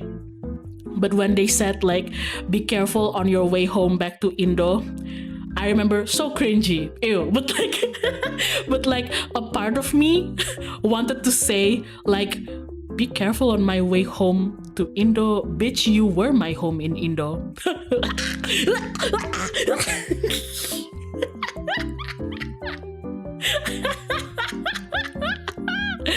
Ya elah. Oh man. Oh my god. Ooh, so cringe. Oh man, I remember I wanted to say that, man. I was like, be careful on my way home. Kayak hati-hati sampai rumah, kan rumahnya gue lu ya. Somebody play Despacito. Oh man. Yeah. I couldn't even cry. I was just like when they said like, okay, be careful on your way home back to Indo. I really want to say that, but I was like, all I said was just, yep, talk to you later. And that was it. And then I put on my headphone again, and then I kept playing Persona 3, but I shuffled through the playlist until it played Kimi no Kyoku. So for the rest of the walk to the dorm, I was blasting Kimi no Kyoku in my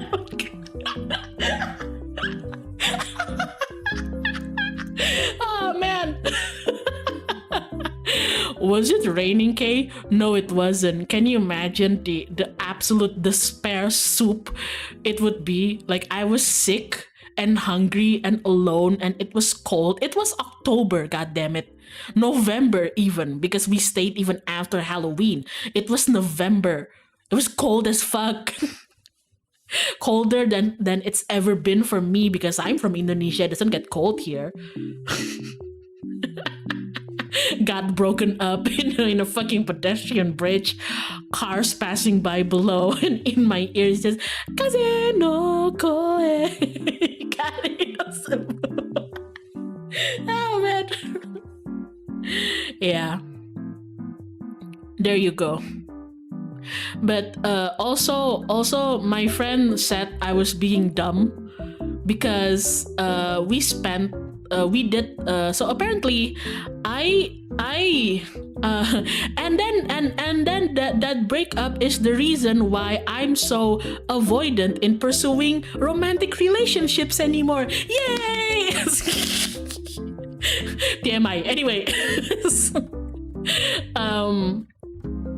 and then my friend told me I was being stupid because here's the thing, guys. I didn't know. You know how like we Indonesians are weebs for Japanese like medias and cultures, right? Well, I didn't know that in the campus where I was studying, in the Tokyo campus where I was studying, they apparently had a club of Japanese students who were into Indonesian culture. So like reverse weeb. It's not the Indonesians being obsessed with Japanese cultures and media. It's the Japanese people being obsessed with Indonesian culture. Like I remember like 2 of the students there can even speak Indonesian quite fluently. And I was like, wow, you're so fluent. Did you maybe grow up in Indonesia? And they're like, no, aku nggak pernah ke Indonesia. Saya tidak pernah ke Indonesia. I've never been to Indonesia. Wow. That's actually pretty sick, yeah. So my professor and senpai took us to the club for like a bit of a bonding session. What the fuck is our culture? Ketoprak, man, I don't know. I Indo Josut them. I was like, your Indonesian is so good.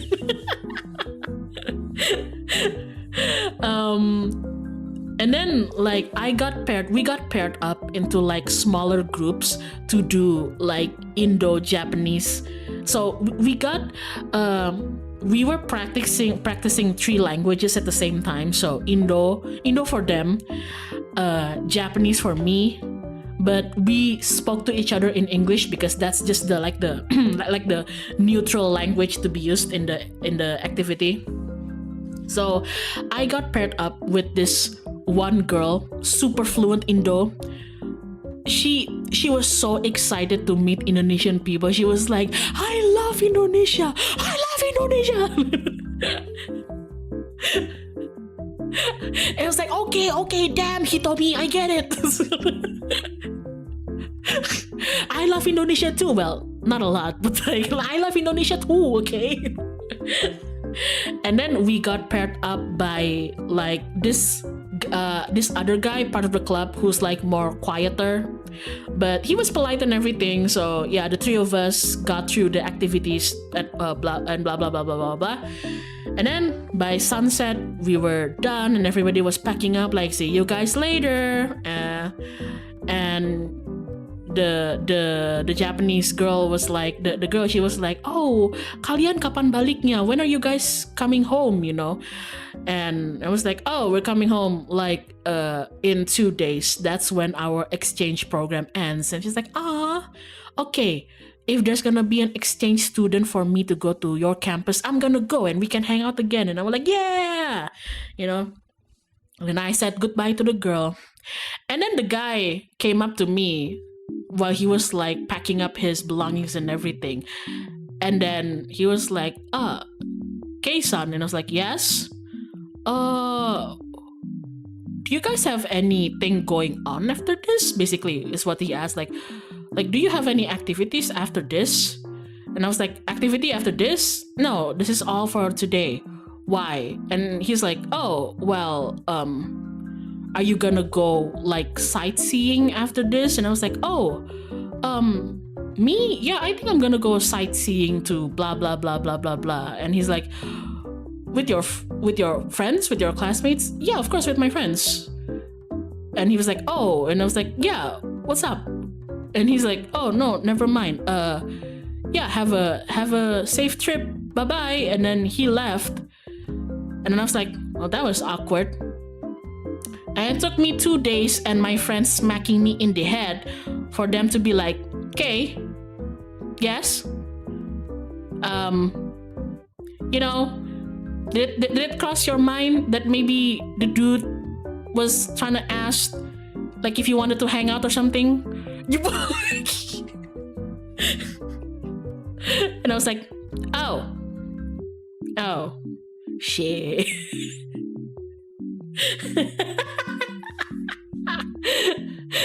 You fool! I'm sorry, but like, I'm sorry, but I don't speak in signals, okay? I'm not gonna get it. This is why your birth rate is declining.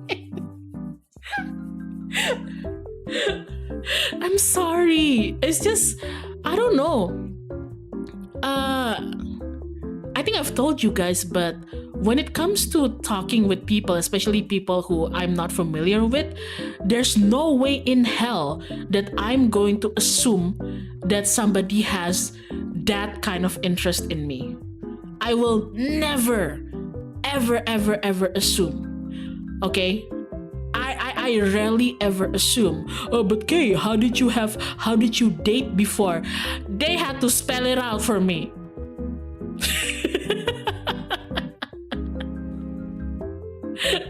People have to spell it out for me, because I would never dare to assume that anybody, like, especially if people are just trying to talk to me and everything, that people are talking to me with that kind of intention. I would never assume. I always assume that it's platonic. It feels more comfortable for me, and oftentimes it just makes things more comfortable. So yeah. Had to sign a contract first stating they have a crush on you. Look, maybe they weren't even like asking me out in that way. Maybe they just wanted to make a friend. After all, it is a club full of kids who are really into Indonesian culture. Maybe he just wanted to have like an Indonesian pen pal. I can understand that. I don't know why my friends are saying, oh, but he wanted to ask you out. You don't know that. I don't know that. What if his intentions were completely platonic? And I'm the one getting over my head. This is why I don't assume things. And this is why people need to tell me straight up.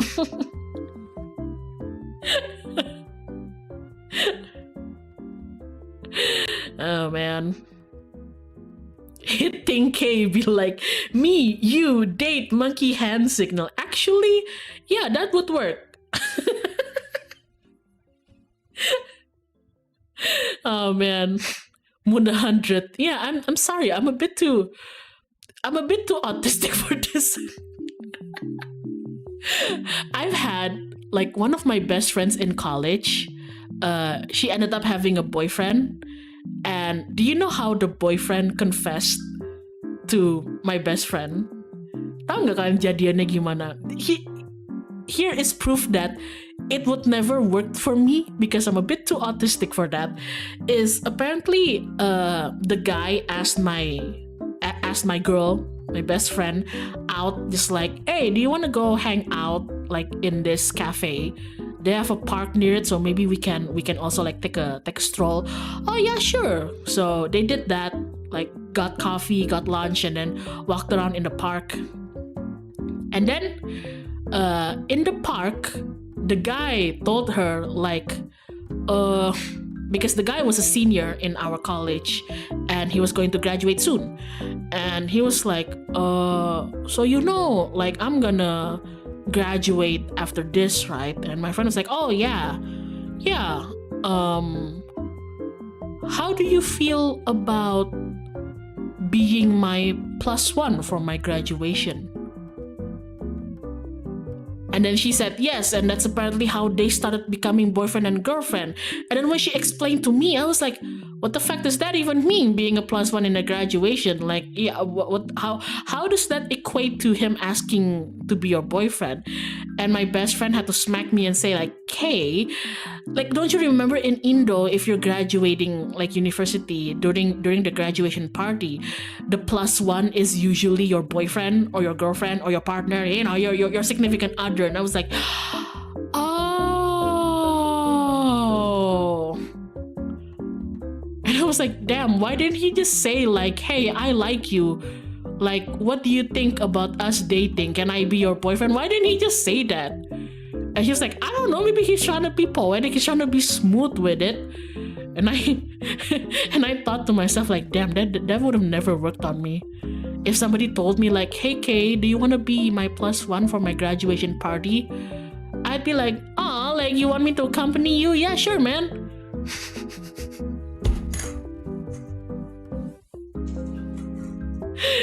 Yep. Okay, so remember, you can't. This is why, like, you should just say what you mean. Can I be the +1 for your graduation party? bitch who's gonna understand that? Damn, that sounds kind of hurt. No, I'm fine. Imagine they have to dance in front of Kay like a peacock to show their intention. Sorry, I'm quiet because I'm trying to remember like how I got into dating like a few of my like previous partners. Yeah, that's basically what most of them did.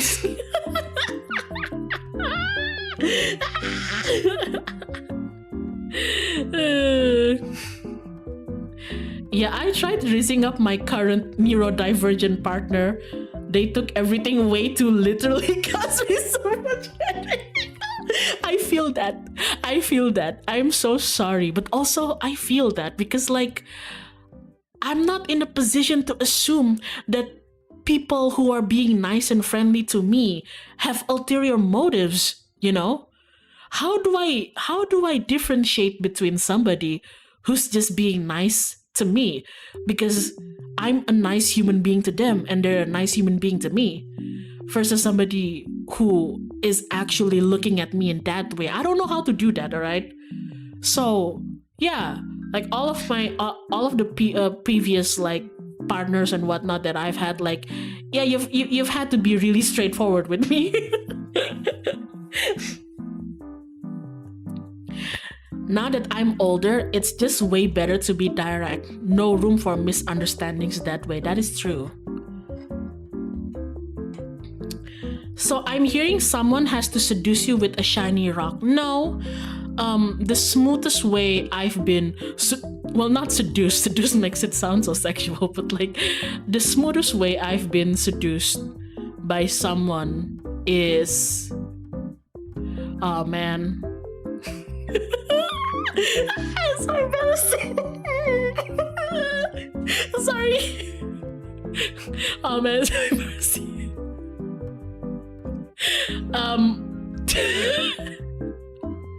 So let's just say back then I was working with someone, and then this particular person, a guy, eventually told me that he became interested in me. But I said no to him because I really looked up to him. And okay, some people might throw tomatoes for me for this reasoning, but I feel like it's valid, okay? So fuck your tomatoes, but for me it's valid. I told him, like, I thought about it and I was like, no, I'm sorry, but I don't think I'm interested in dating you romantically. And he took it really well. And he the only thing that he asked was like, can I know why? Like, is there anything particular about me that you don't like? And I said, no, not really about you as a person, but more about our dynamic, because I'm somebody who works under you and you're somebody that I look up to, and I feel like entangling ourselves like that romantically, especially when I'm, basically like somebody working under you, power imbalance and whatnot. Also, I look up to you a lot, that I fear that if I become your partner, I can no longer intinya guys, kalau gua jadi pacarnya dia, gua nggak bisa nge-oshiin dia lagi. The point is, they were my oshi, and like they were my oshi in that particular field, and if I feared that if I dated them, that I can, like, they can no longer be my oshi anymore, and I like them too much as my oshi. I like my oshi so much that I don't want to date them. Okay, that's the thing.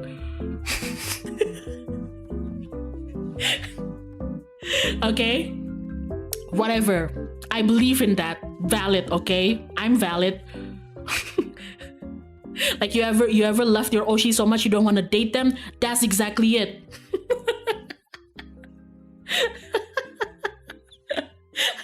Get Oshi zone.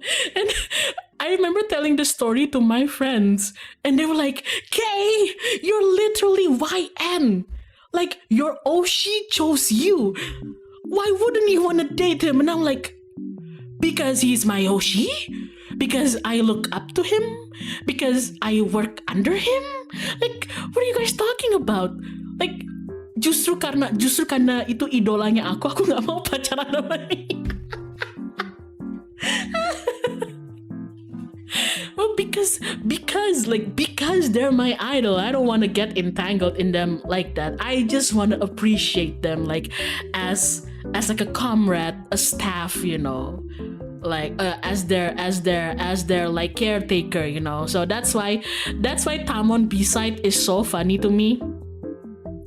Because it's a bit about how like you get noticed by your Oshi and then romance shit starts going on because the Oshi falls in love with the fan, you know, and the fan has to if I was in Tamon B-side, if Tamon said that he liked me, I was like, if I if I fall in love with you, you will never be my Oshi again. Okay? And I like you too much as an Oshi to want to date you.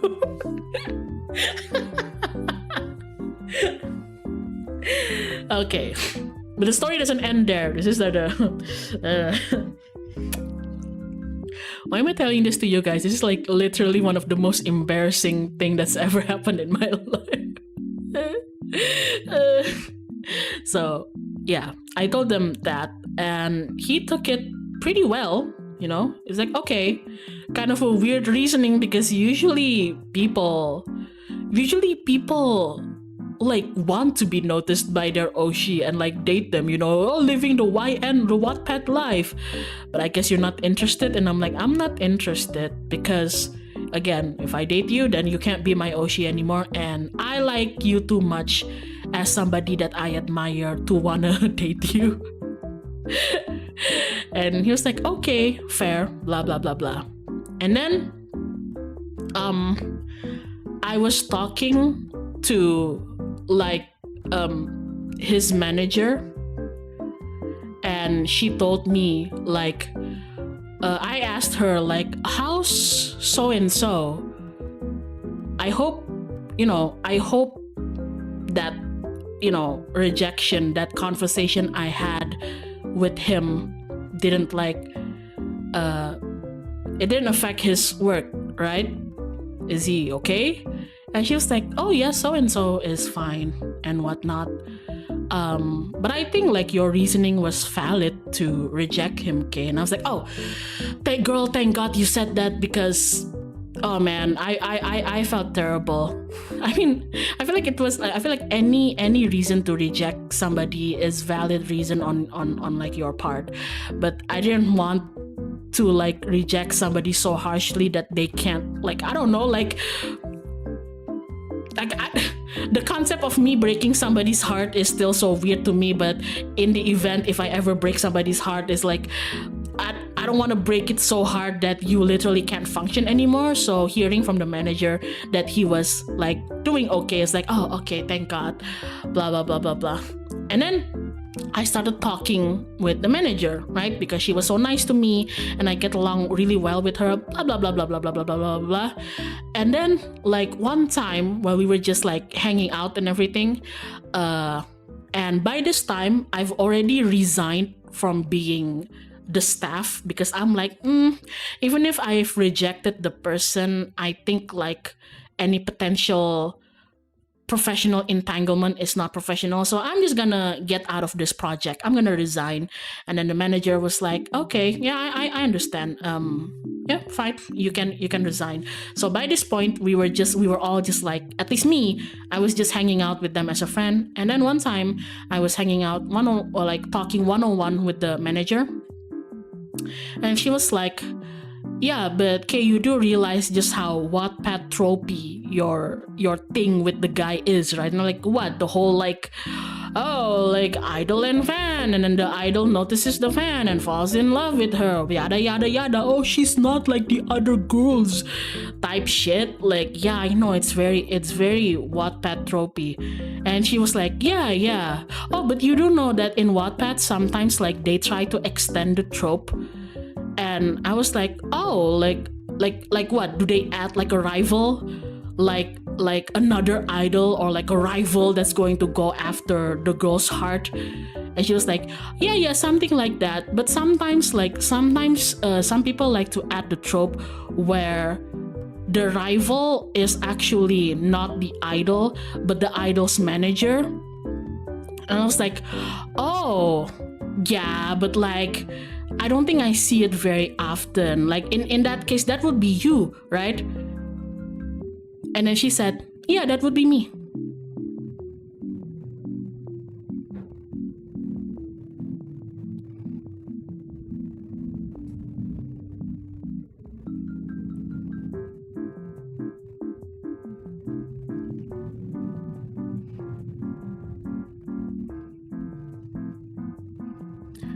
So yeah, that happened.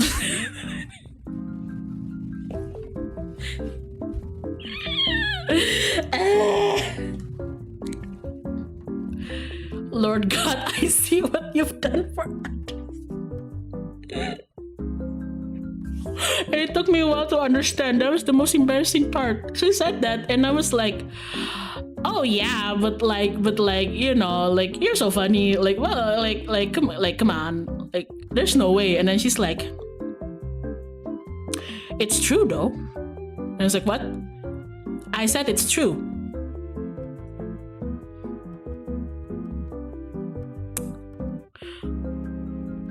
So yeah.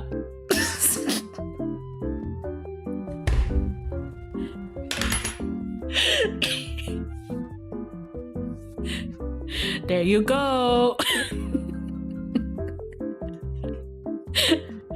There you go. That's why I keep telling people you shouldn't be asking me for advices on romance, because most of the time I don't even know what's going on with my own thing. So yeah. There you go. Oh man. I can't believe you missed the chance to be... Well, I never said I didn't date her.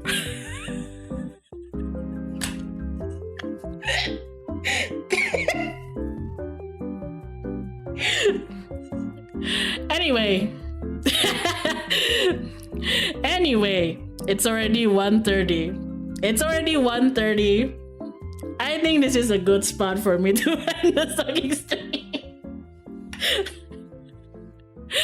I think this is a good spot for me to end the stream. Hey guys, I've been What? Nothing. Don't just dip. I'm gonna dip.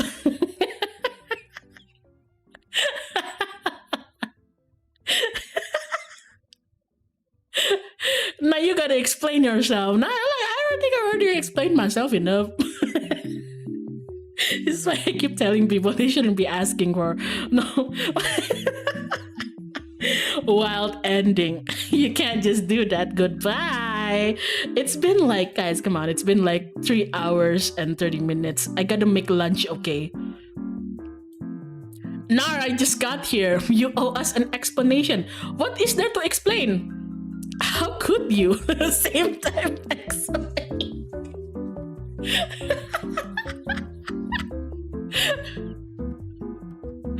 Oh man. Jeez. Ending a stream in a cliffhanger is insane. I know. That's why I'm doing it. I gotta make lunch for my family. Bye guys. Thank you for coming.